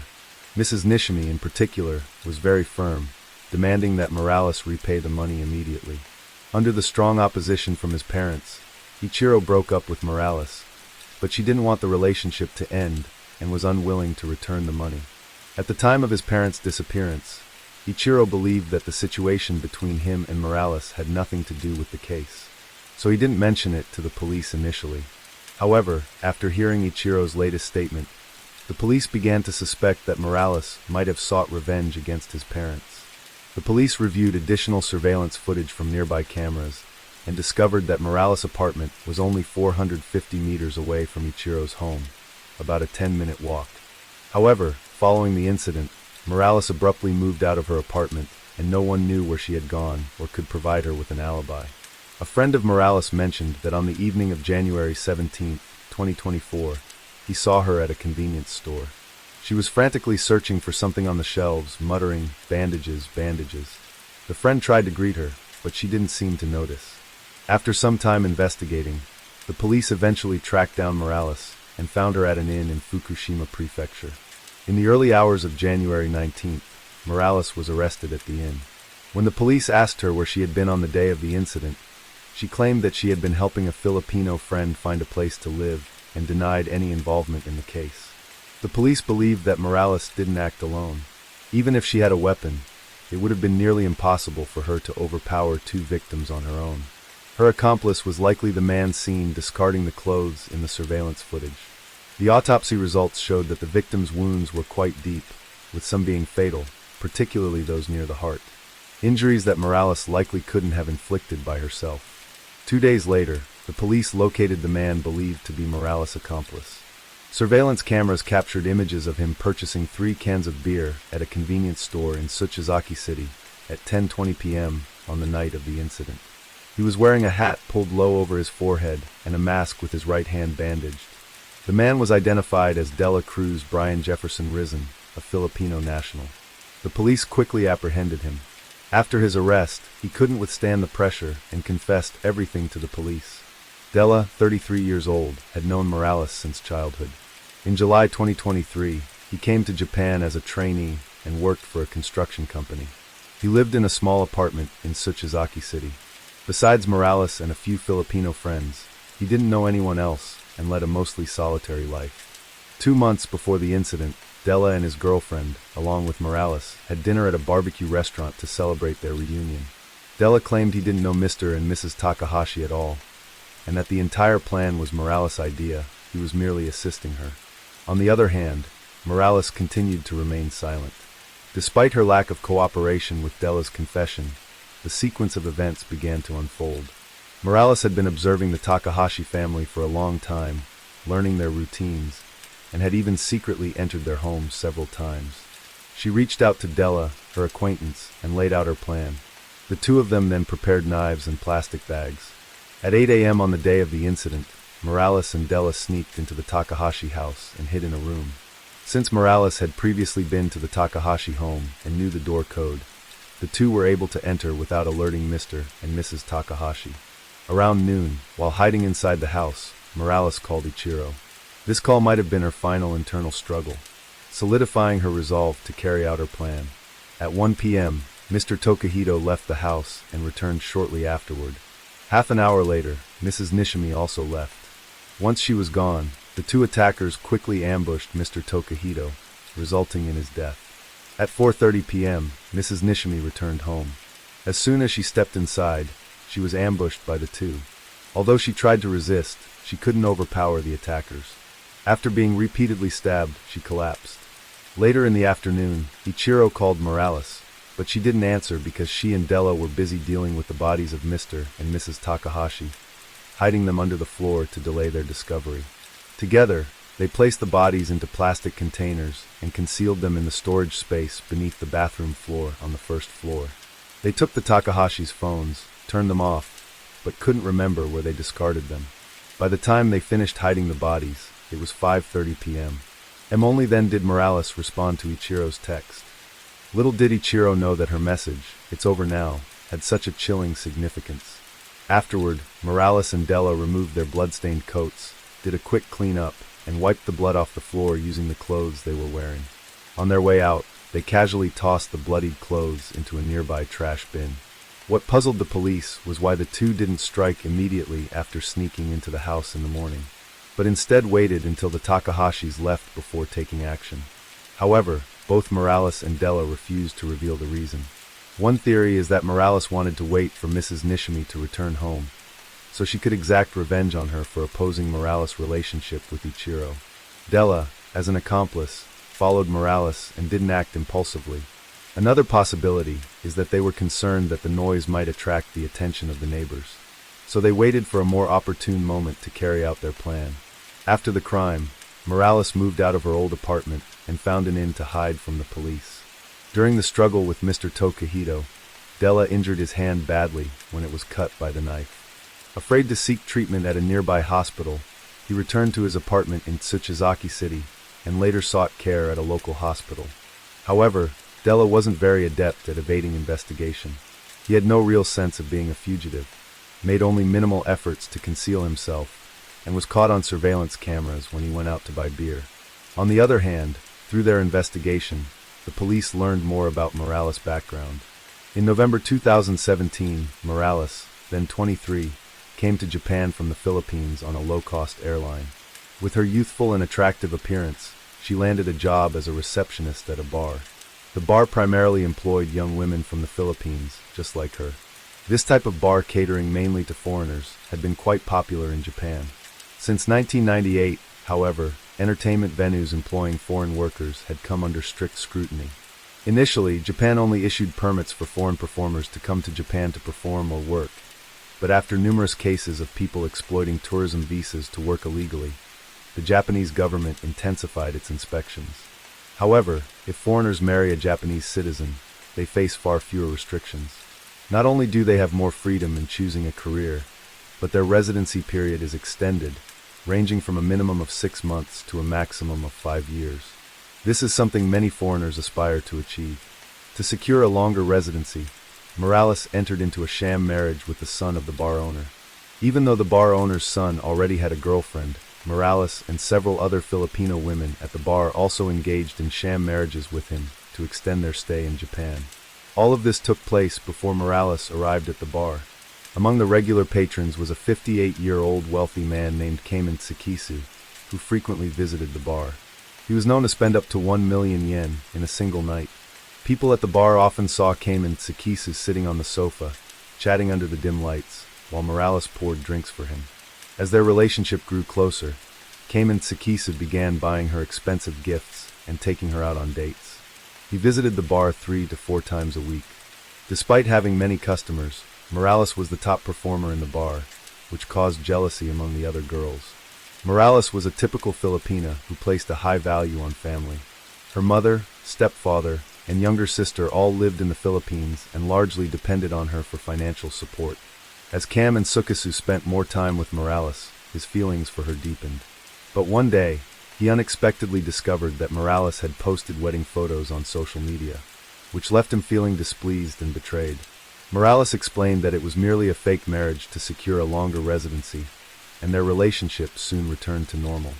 At the bar, Cam and Sukisu spent nearly 100 million yen, equivalent to about $680,000, with most of that amount going to Morales. However, Morales was unaware that this wealthy patron's fortune was as tainted as her sham marriage. In a separate case, Kamen Sukisu and his associates were exposed in a land fraud scheme. In the fall of 2018, to evade capture, Kamen Sukisu fled to the Philippines, where he was eventually arrested in December of that year. He was sentenced to 11 years in prison for fraud. As Kamen Sukasu found himself in legal trouble, the bar where Morales worked also faced a crisis. The scheme involving Filipino women at the bar who sought to extend their residency through sham marriages was uncovered. 26 people were arrested in connection with the scam. The police even uncovered that the bar owner himself was involved in illegal financial activities, including a past involvement in a robbery. During the investigation into the sham marriages, Morales became pregnant. However, her nominal husband, the bar owner's son, doubted that the child was his and refused to take responsibility. The situation led to arguments, and the two eventually decided to divorce. Morales lost her job and had to return to the Philippines with her child. After the divorce, the bar owner's son never contacted her again. After these upheavals, Morales, then 25, worked at various Filipino bars in other areas such as Takadanobaba and Takanatsuka for an extended period. Adachi Ward, where Takanatsuka is located, has the highest concentration of Filipinos in Tokyo and is known as Little Manila. Her living conditions had significantly declined from what they once were. But Morales was accustomed to a lavish lifestyle and often borrowed money from colleagues or customers. Over time, Morales gradually withdrew from her bar work and began working as a nursing assistant at a hospital in Tokyo. Due to financial pressure, she was forced to downgrade her lifestyle and became more reserved. However, she still longed to return to the glamorous life she once had. In 2021, Morales met Ichiro, a man just a year older than her. Ichiro was cheerful, energetic, and generous. They quickly became a couple. Morales often borrowed money from Ichiro, and he never pressured her to repay it, which made her feel very comfortable. However, when they decided to get married, Ichiro's parents strongly opposed the union and insisted that she repay her debts. But she couldn't afford to do so. What frustrated her even more was that Ichiro sided with his parents and broke up with her. By January 2024, Morales was deeply in debt and finally reached her breaking point. She blamed Ichiro's parents for all her problems. She believed that if it weren't for their interference, she could have married Ichiro and resolved all her issues. But now her life was in shambles. With these thoughts in mind, she sought out Della, an old friend, to help her carry out her vengeful crime against the couple. Although the motive for the crime was clear, during the investigation, both Morales and Della blamed each other. While Della's DNA was found on the murder weapon, this didn't rule out Morales' involvement. However, based on the evidence collected, it appeared that Della was the one who physically carried out the crime, with Morales playing a supporting role. When the media reported their arrests, many people who knew Morales expressed surprise.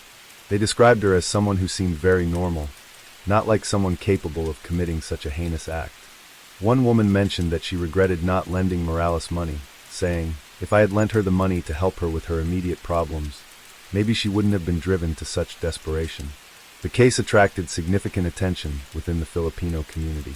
Some criticized Morales and Della for tarnishing the image of Filipinos and negatively impacting others from the Philippines living in Japan. Morales' striking appearance was also a key factor that drew public interest. Some people have also looked into her relationship with Ichiro and believe that she still had lingering feelings for her ex-boyfriend. They argue that if she didn't, she wouldn't have continued to contact him after borrowing money.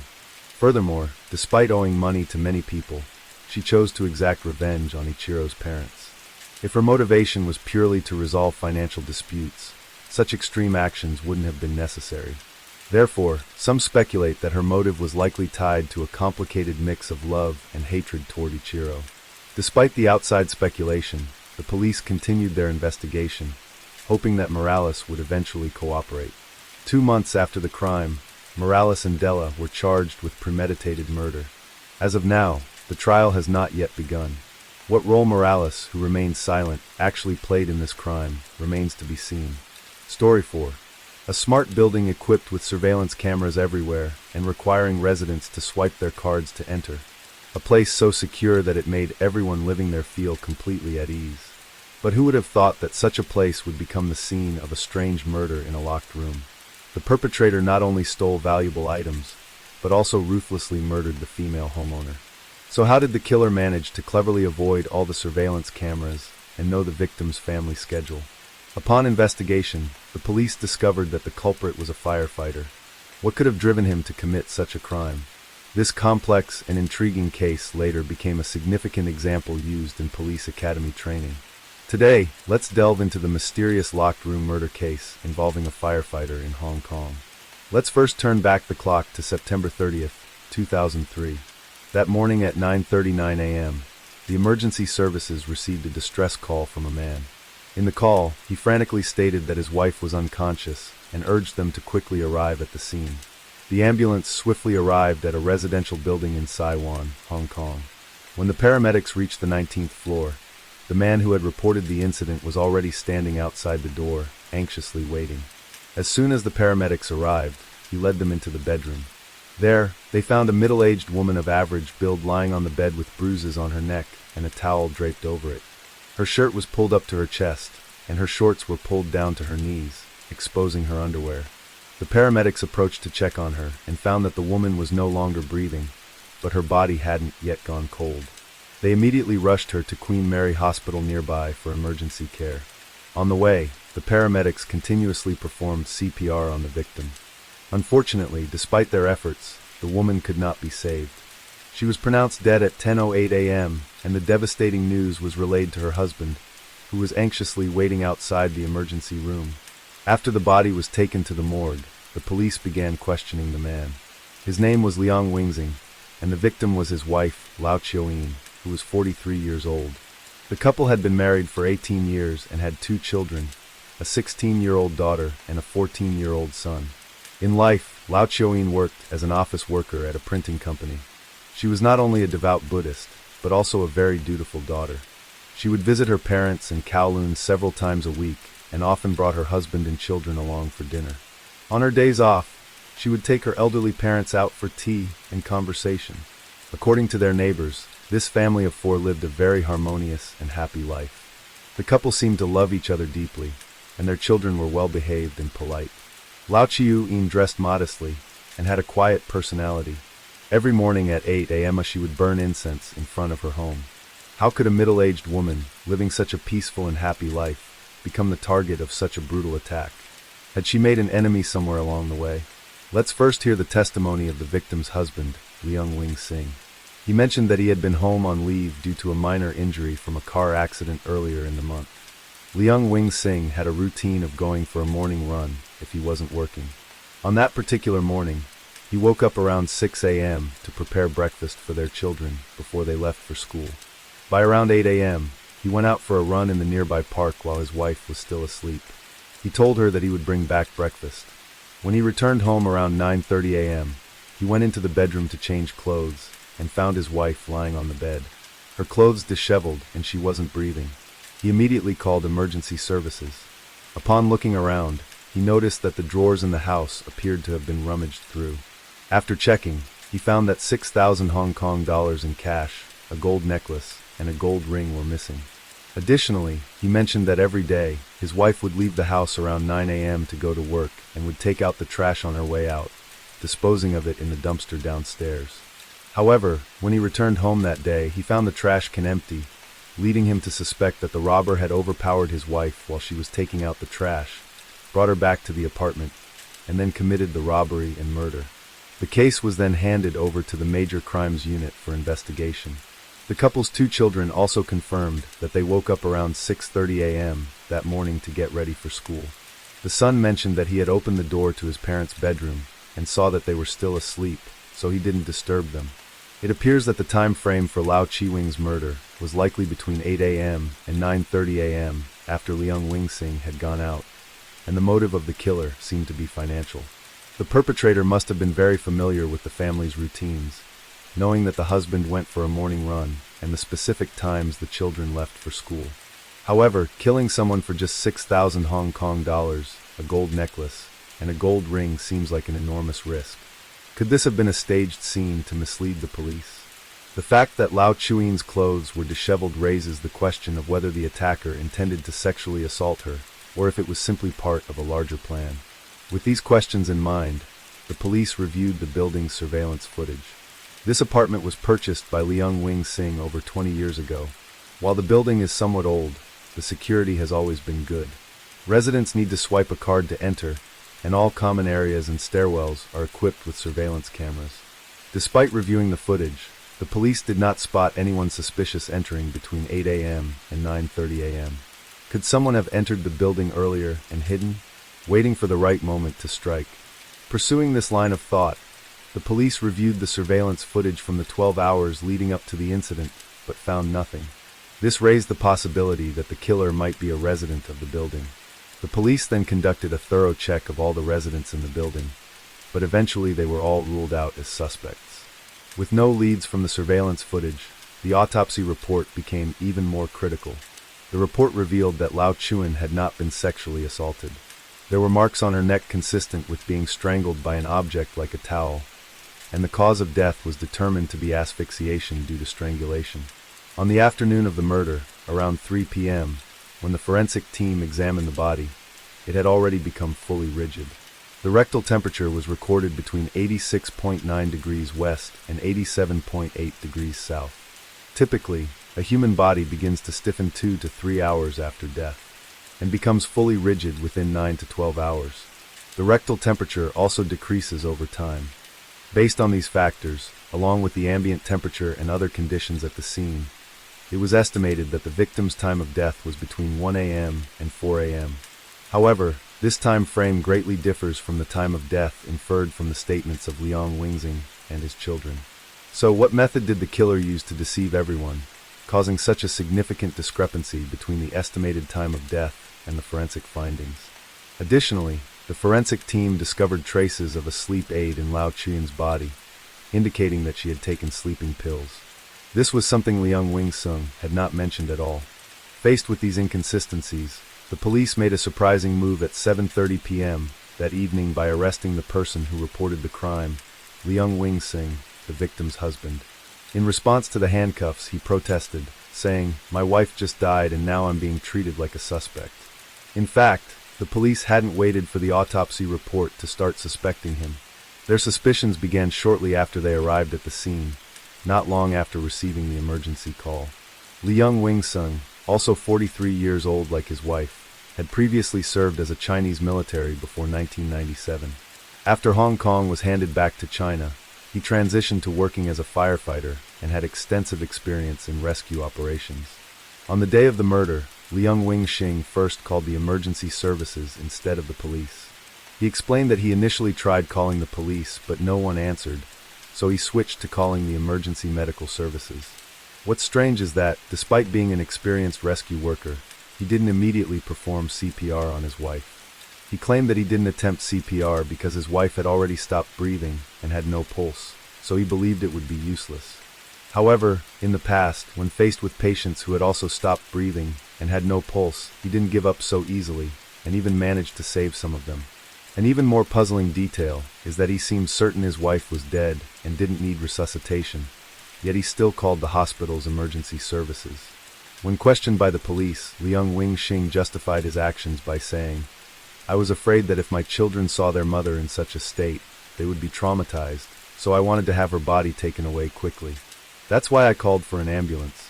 Throughout his testimony, Liang Wingxing consistently referred to his wife as instead of "my wife." In Chinese culture, using "my wife" typically signifies a close relationship. This detail suggests that, in his mind, he had already distanced himself from his wife. This suspicion was further confirmed by his behavior after the incident.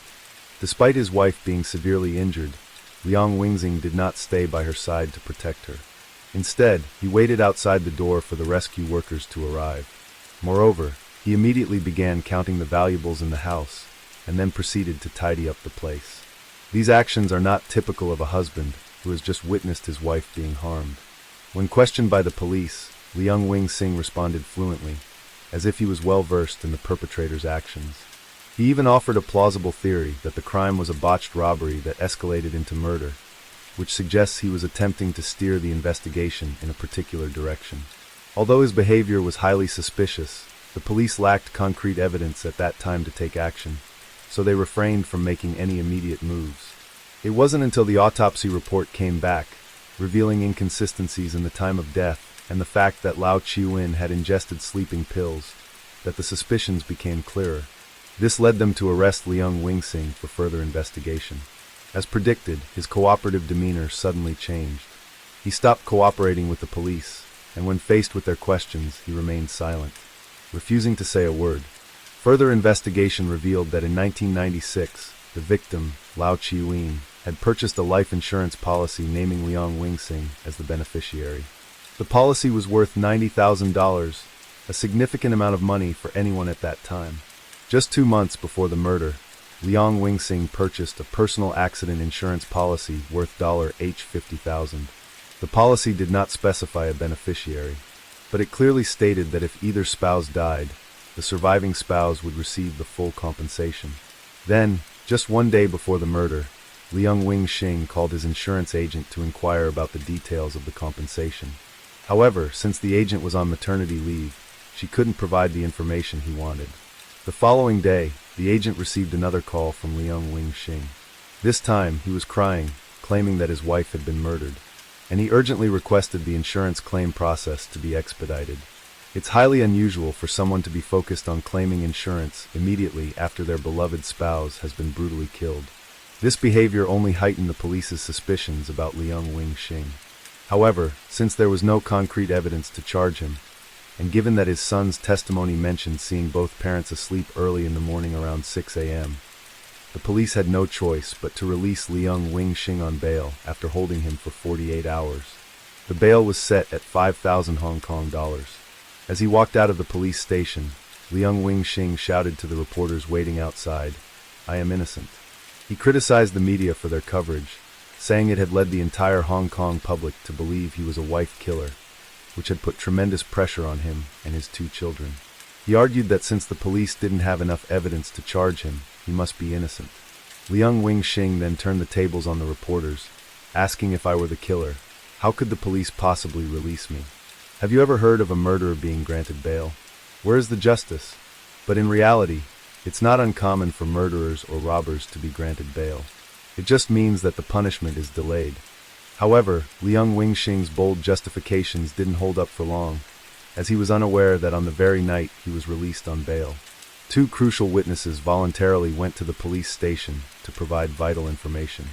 These witnesses also revealed additional details about the case, which further convinced the police that Liang Wing-sing was indeed the culprit. So, who were these 2 key witnesses? They were none other than Liang Wing-sing and Lao Chi-Yin's 2 children. The son provided a more detailed account of the morning in question. He said, "I did go into my parents' room because my mother had an infected wound on her arm that caused a fever. She had been in pain for 2 weeks and had even visited the hospital for it. The night before the incident, she mentioned that her arm was hurting a lot, so she took some medication. Before leaving for school, I wanted to check if my mother was feeling better. But when I entered the room, my mother was lying in bed with the blanket pulled up facing the wall. I assumed she was still sleeping, but in reality, I couldn't be sure." The elder daughter provided a detailed account of what she saw and heard on the night before the murder. She said that everything seemed normal that evening. While she was doing her homework in the living room, she heard her mother complain about severe pain in her arm and that she was planning to take some medication. At that point, her father told her mother, "The medicine you're taking isn't working. Take my medicine instead," and handed her some pills. When her mother asked why she needed to take as many as 4 pills, her father replied, "In your condition, you definitely need to take that dosage." A little while later, her father asked if she had taken the pills, and her mother confirmed that she had. After watching TV for a short time, her mother said, "This medicine is too strong. I'm feeling very dizzy," and then went to bed. Her father followed her into the bedroom a little while later. The police then asked the victim's children why they hadn't mentioned these details on the day of the murder. The son explained, "When we were giving our statements at the police station, Dad called us and told us to only say what we knew when questioned by the police, and not to mention anything we weren't sure about. He specifically instructed us not to talk about the sleeping pills, saying that if we did, it would ruin him. So we didn't bring it up." After returning home, the younger brother and his sister thought it over, and decided that they needed to tell the truth. In fact, based on the autopsy results, it was clear that Lao Chi-Ween had a habit of taking sleeping pills, but the specific type found in her system was not among the medications prescribed by the hospital. Liang Wing-sing, realizing he could no longer avoid the issue, finally admitted that he had indeed given the pills to his wife. He claimed that the reason he hid this information was because the pills were taken from the emergency station where he worked, which was a petty theft that could jeopardize his job. However, this excuse was clearly not convincing to the investigators. As the investigation progressed, the case began to develop a clear, logical pattern. In order to collect $1.2 million in insurance money, Oli Young Wingsing tricked his wife into taking the sleeping pills. Once she was in a deep sleep, he strangled her to death. He then took advantage of the time after his children left for school to stage the scene as a burglary with the intent to cover up his crime. After completing all these steps, he went out for a run to establish an alibi. But after all, Lao Chuyen was his lawful wife. They had lived together and raised children for 18 years. So why would this seemingly devoted husband, in the eyes of others, sacrifice their bond to commit murder? Was it truly just for the insurance money? Or did he have another motive? This hidden motive for the murder was revealed a week after the crime, thanks to a discovery made by the victim's sister. On October 7th, exactly 1 week after Lao Chuyen's death, her sister went to the printing company where Lao Chuyen worked to collect her personal belongings. Overcome with grief while sorting through the items, she stumbled upon a letter that caught her attention. Upon opening it, her sorrow quickly turned to anger. The letter was signed by Liang Wingxing, and addressed to a woman named Choi Shuang, written in late 2002. Though it was a breakup letter, the content was filled with passionate declarations of love. From the letter, it was clear that the reason Liang Wingxing suggested ending the relationship was because the woman was too greedy. He complained that she only cared about money. Yet, he also expressed that his love for Choi Shuang surpassed even his first love. He described the pain of losing her as a sharp blade that pierced his heart repeatedly. Not being able to marry her was, according to him, the greatest regret of his life. And he hoped that in another life, they could continue their love. The letter ended with a signature. A fool who loves you very, very much, but wasn't lucky enough to marry you. From the handwriting, it was clear that this was indeed a letter written by Liang Wingxing. Little did he know that this sentimental love letter would later become evidence against him in the murder of his wife. It turns out that Lao Chuyen not only endured physical pain, but also silently suffered through her husband's betrayal. Besides this love letter, there were also 2 letters Lao Chuyen had written to a Buddhist monk in which she spoke about her difficulties. One letter, written in 2003, revealed that she had discovered her husband's affair, something she found incredibly hard to believe as she always thought of him as a good man. She had texted Liang Wingxing saying, "As long as your intentions are pure, whether you want to go swimming or mountain climbing in Beijing, as long as you're happy, I won't mind. Just don't do anything shady behind my back." However, by this time, her husband seemed to have lost his way and continued his reckless behavior. Every time he went to Shenzhen to meet his lover, he would come up with various excuses that left her disillusioned. The other letter, dated September 28, 2003, just 2 days before her murder, no longer mentioned her husband's infidelity. Instead, she expressed guilt over her failed investments during the financial crisis of 1998, which had caused her parents' family to suffer. Feeling deceived by her husband, she found solace only in her parents, who loved and cared for her without causing her any harm. She wrote that she would continue her spiritual practice to pray for her parents' well-being. After returning home, Lao Chuyen's sister discussed the matter with their brother, and they decided to hand over these letters to the lead investigators in the case. When investigators read through the letters, they discovered a crucial piece of information. Liang Wingxing mentioned that his lover was greedy, raising the question, did he kill his wife and commit insurance fraud because of this woman? Through their investigation, the police found out that in 2002, Liang Wingxing had met a massage therapist named Choi Shuang during a visit to Shenzhen. The two quickly developed an affair, and from then on, Li Yong started visiting Shenzhen more frequently. Lao Chui noticed this unusual behavior, but to preserve the integrity of her family, she chose not to expose her husband's lies. Surprisingly, even after the murder, Li Yongwing Singh had not broken up with Choi Shuanji. On April 17, 2004, as a key witness, Choi Shuanji was approached by a female officer from the Major Crimes Unit and her colleagues, who traveled to Shenzhen to investigate her. The investigation team was quite surprised when they met Choi Shuang at her home. She was only 18 years old, with long hair and a delicate face. The police immediately took Choi Shuang to the station for questioning. She denied being Liang Wingxing's lover, but admitted that they had engaged in sexual relations multiple times. She stated that they met in Shenzhen every week and occasionally traveled together. According to her, their relationship was purely an exchange of intimacy for money. 2 weeks before the murder, they went on a 3-day, 2-night tour to Kaohsiung. However, on the first day of the trip, their tour bus was involved in a traffic accident, causing minor scrapes on her arm and injuries to Leong Wing-sing's head and arm. This accident resulted in Leong Wing-sing receiving $3,000 in medical insurance. Police suspected that this event might have sparked the idea of killing his wife for insurance money. Moreover, the police discovered that during his time out on bail, Leong Wing-sing continued to visit Shenzhen to meet Choi Shuang, and he intended to marry her officially once he had resolved the situation with his wife. 10 days after Choi Shuang's statement was taken, Lao Tzu-yun's younger sister and cousin saw Leong Wing-sing out with her at Causeway Bay.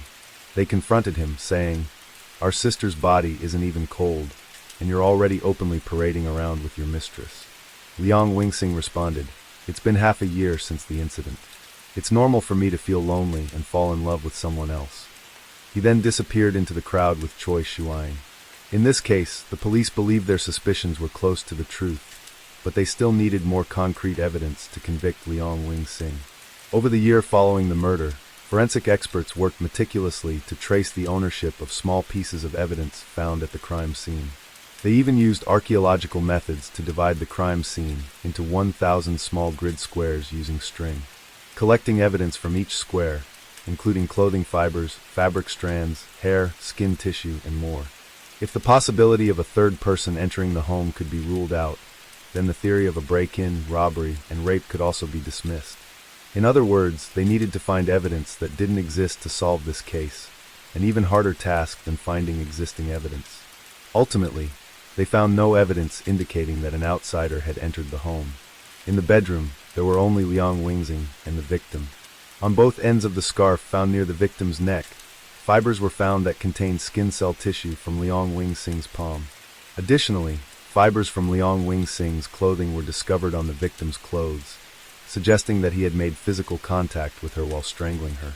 Although the victim's shirt was pulled up to her chest and her pants were pushed down to her knees, there were no signs of sexual assault, and the scene did not match a scenario of forced sexual activity. On September 20th, 2004, after gathering sufficient evidence, the police officially arrested Leong Wing-sing and charged him with murder.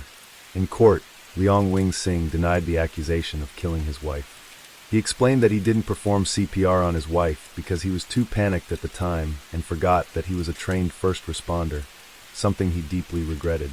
As for the discrepancy in the estimated time of death, he claimed he had no idea why it was different. He acknowledged that only he and his wife were in the bedroom that night, and admitted to knowing about anatomy, arguing that he wouldn't be foolish enough to lie about such a thing. The sleeping pills were taken by his wife on her own. She did not take 4 pills as initially suggested. Leong Wing-sing claimed that he even advised her not to take that many.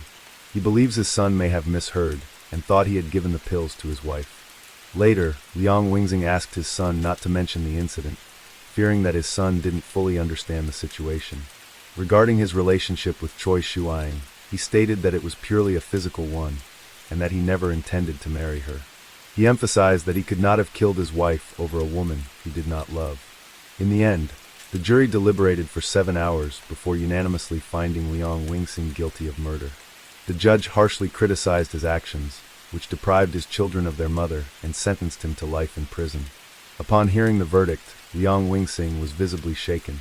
When saying goodbye to his children, he tearfully insisted that he was innocent and would never admit to the crime, telling them to study hard and to consider him as already dead.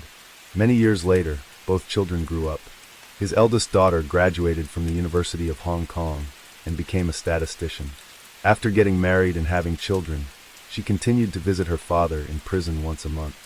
His son applied to the Customs and Immigration Department but was not accepted, so he took a step back and worked as a clerk for a law firm. Leong Wing-sing believed that his situation had affected his son's future, but his son reassured him, saying, "My lack of success is not because of that." The 2 children never asked their father why he killed their mother, and even went out of their way to avoid bringing up the subject. During his time in prison, Leong Wing-sing's elderly father passed away due to illness. He was unable to attend the funeral. Story August 5, 2017, Shiny Row, North East England, 9:44 p.m., 11:44 p.m., 11:45 p.m., 12:51 a.m., August 15, 2017. To enhance the reliability and authenticity of this case, We have examined and analyzed all surveillance camera footage from the Durham City Police Department in England, as well as all trial records from this case featured in the Sunday Sun, the largest newspaper in northeast England. William John McFall was born in 1967 and grew up in a small rural town in Northern Ireland. The residents lived in constant fear and uncertainty due to the Irish Civil War from 1921 to 1971. In this unstable environment, William lacked proper care and education from his parents. As a result, he began displaying antisocial behavior from a young age. Neighbors recall William as a child who appeared homeless, living on a boat and always wearing a pair of oversized boots. He had no friends, but everyone knew William, albeit in a negative light. People avoided him because there was always something odd about him. From a young age, William would roam the neighborhood, always carrying something hard or sharp enough to harm others. He deliberately tried to leave a negative impression and wanted people to remember him as a threat. Achieving this made William relish the sense of triumph he felt when people looked at him with caution. Another notable characteristic of William's behavior as a child was his tendency to act obediently around those who seemed stronger and ruthlessly towards those who were weaker. While in elementary school, William did something horrifying to a kind and caring teacher.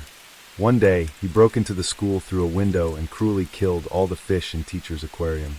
He then placed one fish on the teacher's desk, one in her book, one on the classroom's blackboard, and the last one on her chair before running away. In another instance, William brought 40 dead rats to display in the school. It's a known fact that one common trait among serial killers is that they often exhibit cruelty towards animals when they are young or before committing murder. Consequently, both his peers and teachers were terrified of William, dubbing him Crazy John. However, what they didn't realize was that their fear and avoidance only fueled William's sense of triumph. By his 20s, William had committed numerous crimes, primarily assault and theft.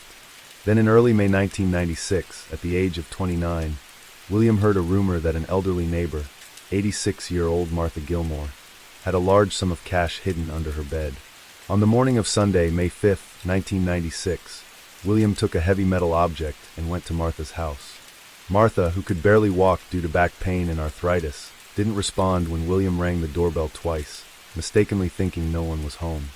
William was unaware that Martha was slowly making her way to the door, struggling to find her cane. Thinking no one was home, William broke in through a window and immediately encountered Martha, who was using her cane to walk out of her bedroom. As they were close neighbors, Martha seemed to recognize William instantly. In his panic, William struck Martha 3 times with the heavy metal object until she collapsed. He then brutally kicked her, leaving her bloodied and lifeless. William fled the scene, but his fingerprints were left on the doorbell and door handle. Thanks to a tip from Martha's caretaker, the police arrived and, upon examining the evidence, identified the fingerprints as William's. He was arrested 3 hours later. Martha had been a manager at a shipping company before retiring. After her husband's death, she lived alone but remained a warm and kind neighbor. At that moment, William could have just pushed Martha aside and fled or simply taken her money. But he chose to act with cruel brutality against a frail, elderly woman. About a year after the crime, on April 11, 1997, William was convicted of first-degree murder and sentenced to life in prison in Northern Ireland. He was 30 years old at the time. Stephen Unwind was born on February 16, 1978, in Durham, England. He was the youngest son of a poor working-class couple.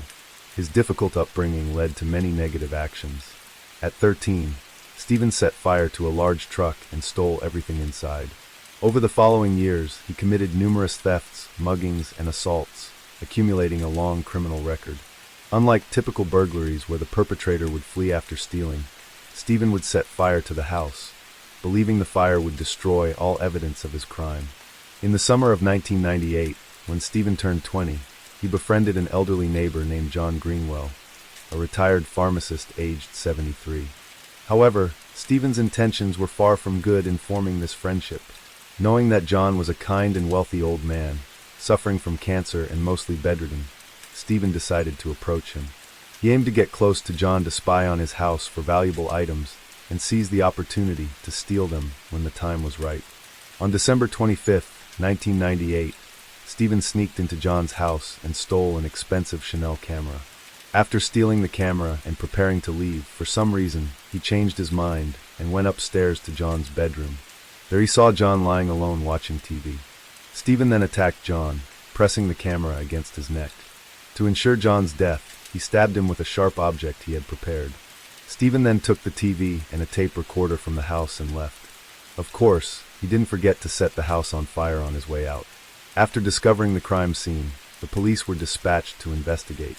While searching around the house, they noticed Stephen carrying a TV and a tape recorder back and forth between his house and a trash bin. Growing suspicious, the police called him over. Upon learning Stephen's name and address, they checked his criminal record and found that he had committed several arsons and thefts. They arrested him that night. Initially, there was no direct evidence linking Stephen to John's murder. However, the police found Stephen's fingerprints and DNA in an unexpected place on the roll of tape used to secure the TV and tape recorder he had stolen. In a foolish move while carrying the stolen items out of the victim's house, Stephen decided to wrap them in tape to make them easier to transport. This left his fingerprints and DNA on the tape. On October 29, 1999, about a year after the crime, Stephen was sentenced to life imprisonment for first-degree murder at Newcastle Crown Court. He was just 21 years old. Colin Dobson, the detective in charge of the case at the time, said that Stephen's face showed no signs of remorse or any emotion. When he was sentenced to life and was transferred to HMS Swaleside Prison in Kent. There, Stephen's cellmate was none other than William. Instinctively, the two men recognized they were of the same kind. Both were eventually released after serving their minimum sentences with the condition of parole in about 14 years. They shared stories of their crimes and murders, becoming close friends. In 2010, William was released at the age of 43. 2 years later, Stephen was also released at 34. While in prison, Stephen had corresponded and built a relationship with Rachel Edmondson, a childhood friend from the same neighborhood. Upon his release, Stephen reunited with Rachel. After dating for a while, they slept together several times, resulting in Rachel becoming pregnant with Stephen's daughter. Naturally, they became a couple, though they didn't officially marry, and they settled back in Stephen's hometown of Durham to start a new life. Stephen seemed to be trying to settle down and live respectably in his hometown. He found a job as a maintenance repairman responsible for repairs at hotels and real estate companies. However, there was a significant obstacle in his marriage. Stephen constantly monitored Rachel's every move, and if she didn't obey him, he would get extremely angry, drink, and abuse her both verbally and physically. Especially after phone conversations with his old cellmate William, Stephen would suddenly become even more violent towards Rachel. William occasionally visited Stephen's home. Rachel described her impression of William as terrifying, both in appearance and in the rage that simmered within him. She always felt uneasy around him. Eventually, Stephen and Rachel broke up. Though Rachel got custody of their daughter, Stephen continued to see his daughter once a week and fulfilled his responsibilities as a father. Surprisingly, in mid-2017, shortly after his breakup with Rachel, 39-year-old Stephen and 50-year-old William moved in together in a house in Durham, as if they had been waiting for this moment for a long time. In this town, there was also a Vietnamese woman named Nguyen Ngoc Nguyen, known as Anna in English. Born on May 14, 1990, in Hanoi, Vietnam, she emigrated to Shiny Row in 2010 to study and seek a better economic life. She majored in economics at a university. During the day, Anna worked as an accountant and manager at a real estate company. At night and on weekends, she stayed with her sister, who had also emigrated to England and settled with her. Anna's sister worked part-time at a nearby nail salon. Anna had a son and a daughter from her previous marriage. Her 4-year-old son moved to England with her, while her daughter remained in Vietnam with her ex-husband. Anna sent most of the money she earned in England to support her children's education and her family in Vietnam. According to her sister and colleagues, Anna was very hardworking, often working 2 jobs late into the night for the sake of her children's future. In April 2016, while Stephen was still married and working as a maintenance repairman, he met Anna when he began maintaining the houses she managed. Both shared a common bond of being devoted parents. Whenever there were issues with the rental properties, Stephen was always ready to help, leaving a very positive impression on Anna. By mid-2017, as mentioned earlier, after separating from his wife, Stephen and William moved to the same city where Anna lived. On August 14, 2017, at Stephen's house, CCTV footage recorded William being led into the house by Stephen at 5:23 p.m. At 6:17 p.m., Anna was seen leaving the nail salon and driving her black Audi A4. By 7:22 p.m., Anna's car was spotted on the road. At 7:24 p.m., Anna parked her Audi briefly in a side lane behind Stephen's house, a location where parking is only allowed temporarily for urgent matters. By 7:32 p.m. behind Stephen's house, had been waiting for a call from someone for about 8 minutes. At 7:34 p.m., Stephen met her and they both went into his house. After this point, no one saw Anna leave. Approximately 2 hours and 20 minutes later, at 9:50 p.m., Stephen left the house and drove somewhere. He stopped at a nearby convenience store with an ATM, where he withdrew about $500 and bought a small bottle of liquor. This was captured by the store's surveillance cameras. At 11:44 p.m., Stephen and his friend William were seen behind the house carrying a white-wrapped object. Stephen carried the object while William held the fabric to prevent it from unraveling. They placed the object in the trunk of Anna's Audi A4. At 11:54 p.m., Anna's car was seen driving on a nearby road. By 12:08 a.m. on August 15th, Anna's car was spotted at a location about a 15-minute drive from Stephen's house. At 12:18 a.m., surveillance cameras recorded Stephen and William walking back towards their home. They walked for about 30 minutes to reach Stephen's car and then drove away. At 12:50 a.m., a car fire was reported in a remote area of Sunderland. A fire truck was dispatched to extinguish the blaze. Shockingly, inside the burned car, the police found a charred body. This was about 5 hours after Anna entered Stephen's house. By 12:55 a.m., Stephen's car appeared in an area in Sunderland. Both men went to a nearby post office and withdrew another $500. By 1:50 a.m., the police and firefighters had extinguished the fire, but the body was so badly burned that it couldn't be identified. Despite finding partially burned passports and immigration papers in the car, they were unable to determine the exact identity of the victim. By 7 a.m. in the town of Killingworth, Anna's sister woke up to get ready for work as usual. The night before, Anna had left a message saying she would be visiting one of the houses she managed, but by morning, she still hadn't returned home. Worried, Anna's sister called her, but the phone was off. Knowing Anna always kept her phone on to respond to clients, her sister knew something was wrong. She immediately reported Anna's disappearance to the police and provided all her identifying information. That afternoon, Stephen and William went shopping separately in nearby malls, and then to a bar for drinks. Around 9 p.m. that evening, Anna's sister received a call from the police.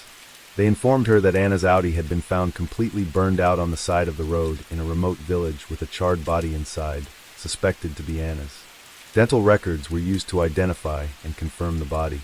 Despite her disbelief, Anna's sister waited for the autopsy results, which ultimately confirmed that the body was indeed Anna's. Recognizing this as a serious murder case, the police immediately launched an investigation. First, they traced Anna's last known movements and confirmed that her car was last parked near Stephen's house. The police considered Stephen the prime suspect. They also reviewed all nearby surveillance cameras, which captured the last images of Anna entering the back of Stephen's house. Finally, they investigated the usage history of Anna's credit and debit cards. Tracing the recent ATM withdrawals, the police discovered that Anna's cards had been used at a convenience store. When they reviewed the store's surveillance footage, they found that Stephen was the one using Anna's cards. Based on this evidence, the police obtained a court order to arrest Stephen and began searching his house for any evidence or traces related to the crime.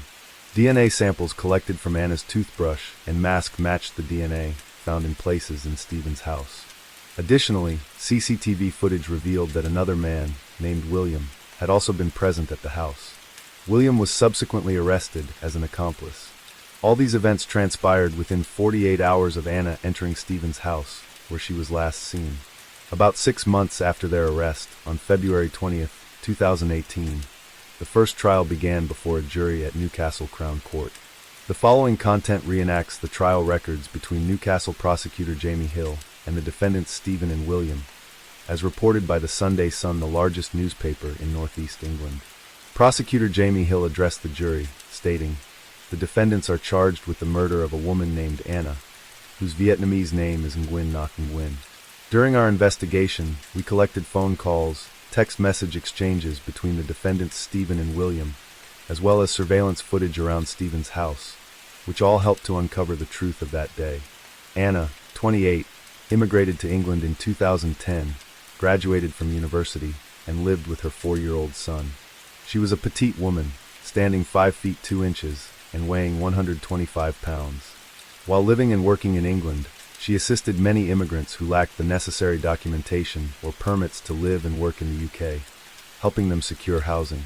During her work at a real estate company, Anna, along with some Vietnamese immigrants, legally grew cannabis for medical use, having obtained the necessary permits in England. Recently, Anna had met the defendant Stephen.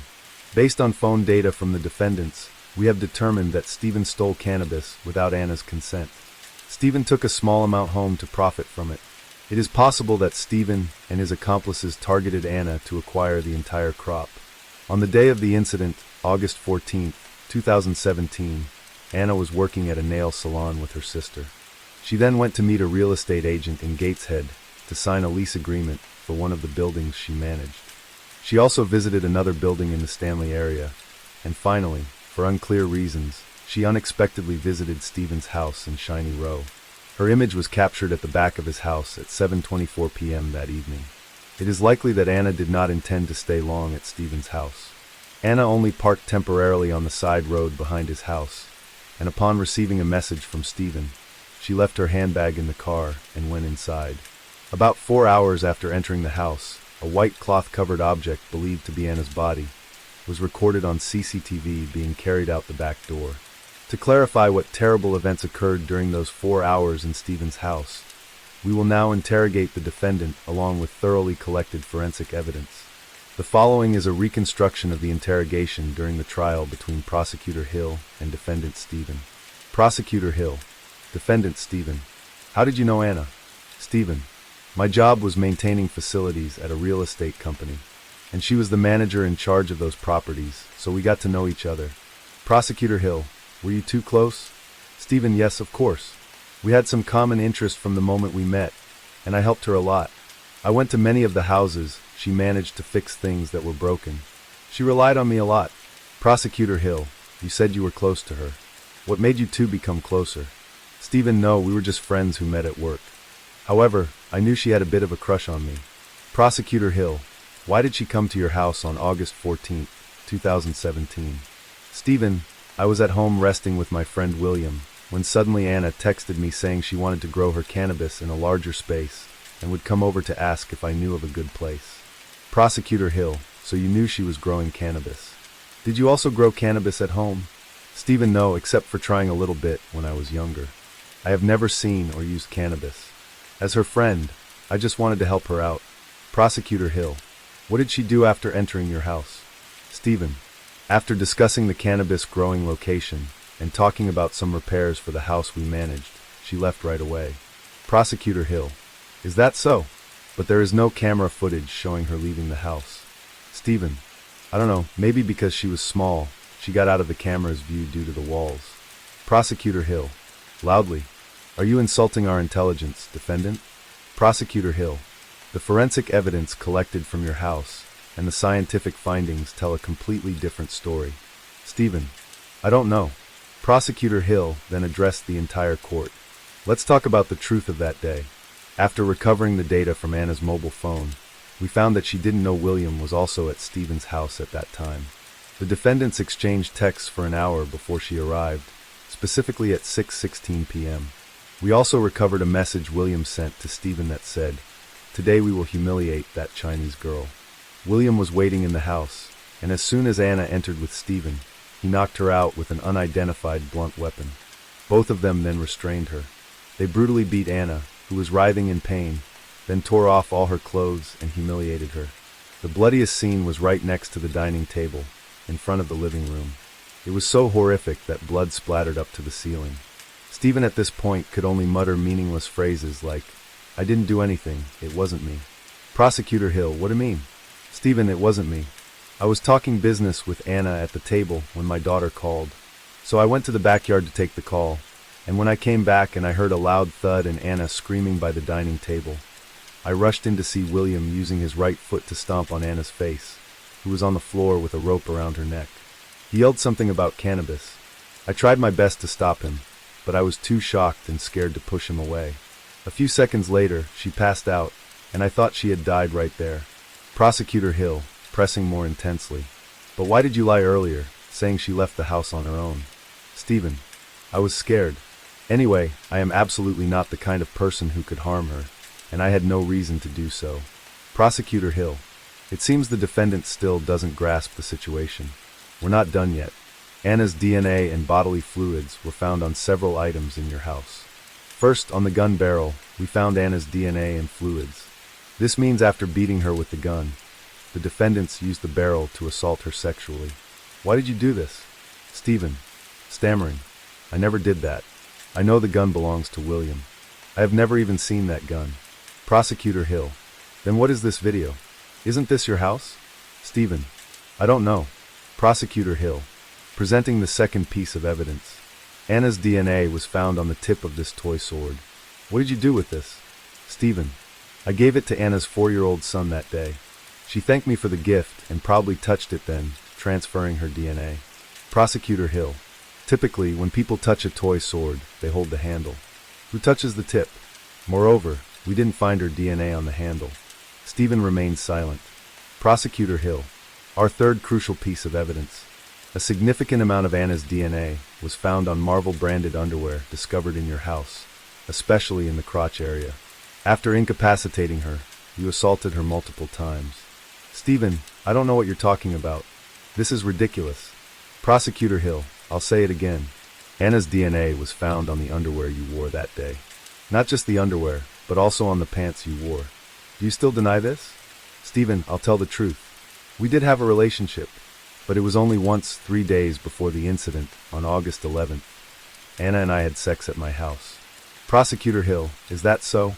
Didn't you previously testify that you two were just business associates, with no romantic involvement?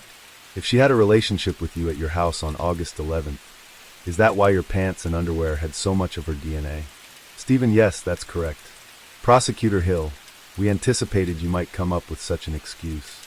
So, we checked all the surveillance cameras near your house a week before the incident. On August 11th, Anna didn't even go to the nail salon where she worked, let alone visit your house. That was the day her 4-year-old son was hospitalized due to illness. No one was seen around your house that day. Prosecutor Hill, why did you suddenly take her card and withdraw money about 2.5 hours after Anna entered the house? And why were you wearing sunglasses and a hat that night? Were you trying to conceal your identity? Stephen, she asked me to withdraw $500 from her bank account to pay for something. I was just helping her out. As for the sunglasses, I have dry eyes and the lights at night are too bright. Prosecutor Hill, that's an irresponsible excuse. She gave you her password and asked you to withdraw money from her account. Why wouldn't she do it herself? You testified earlier that she just talked to you briefly and left immediately. Then William killed her and you witnessed it. So when did she have the time to give you her bank card? Why do you keep changing your story? Stephen, weekly, everything happened 6 months ago, so I don't remember clearly. Prosecutor Hill, so what did you do with her body after she died? Stephen, I don't remember exactly, but William took her body and threatened me. William said he would kill my daughter if I didn't help him. I had no choice but to follow and place Anna's body in the back seat of her car. We drove to the end of a deserted dirt road to dispose of it. Prosecutor Hill, by dispose, you mean you burned her in the car? Stephen, yes, I didn't do it. William poured gasoline on her face and body in the back seat and set it on fire. I couldn't bear to watch, so we walked back home afterward. Prosecutor Hill, one last question. Do you have anything to say to Anna in heaven now? Stephen, she was a very kind and lovely person. It's a real tragedy. The following is a reconstruction of the interrogation during the trial between Prosecutor Hill and Defendant William. Prosecutor Hill, William, were you Stephen's cellmate? William, yes, we were in the same cell. Prosecutor Hill, you two were very close, friends even? William, no, I don't consider him a friend. He often beat me in prison. Since Stephen arrived, I was constantly threatened with death. After he got out, he threatened my family and said if I didn't do what he wanted, there would be severe consequences. That's why I ended up living with him. Prosecutor Hill, so you and Anna had never met before? William, yes, I met her for the first time that day. Prosecutor Hill, did you greet each other? Can you explain exactly what happened that day? William began to recount. That day while I was in the laundry room at the back of the house doing laundry as Stephen had asked, I noticed someone had entered the house. I thought it was Stephen's daughter, since she occasionally visited. While I was putting clothes into the washing machine, there was a sudden loud noise from the kitchen. I rushed in and saw Stephen with his right arm around the neck of an Asian woman I had never seen before. He then tied her hands while she was semi-conscious and put a pillowcase I was about to wash over her head. I tried to stop him and asked what he was doing, but Stephen didn't listen and threatened to kill me if I didn't help him. Stephen then struck her head multiple times with a gun and threatened to kill her. I was too scared to even look. Stephen tried to assault her, but couldn't, so he started cursing. He told me to do it if I wanted to, but I felt sorry for her and said I would go outside. After smoking a cigarette, I returned to find her unconscious by the table and Stephen drinking whiskey. Prosecutor Hill, did Stephen use this syringe? William, yes, he filled the syringe with whiskey and injected it into her. When she regained consciousness, he humiliated her with a toy stick and demanded her bank card and PIN. After getting the PIN, he left to withdraw money. Before leaving, he covered her face with the pillowcase again. Prosecutor Hill, all of this happened within about 2.5 hours after she entered the house, correct? William, yes, about that long. He used the gun to threaten me and locked me in the shed in the backyard. When he returned, I thought Anna was already dead. I had to stay alive, so I obediently stayed in the shed. Prosecutor Hill, based on the surveillance camera data, it appears you both moved the body and set it on fire together, correct? William, I had no choice. He made me move her body to her car and told me to follow him. So I did. He then stopped somewhere and suddenly pulled out a can of gasoline from who knows where. He poured it over her and set her on fire. I just stood there and watched. Prosecutor Hill, the defendant stole some cannabis plants from one of the houses she managed, didn't they? William, I only tried cannabis when I was younger. I haven't touched it in a long time. I never saw any cannabis in Stephen's house. Prosecutor Hill, this video was extracted from Stephen's phone. It shows a shed full of cannabis plants with both William and Stephen looking pleased. William sorrowfully, I have nothing to say. Prosecutor Hill, you said you were coerced by Stephen.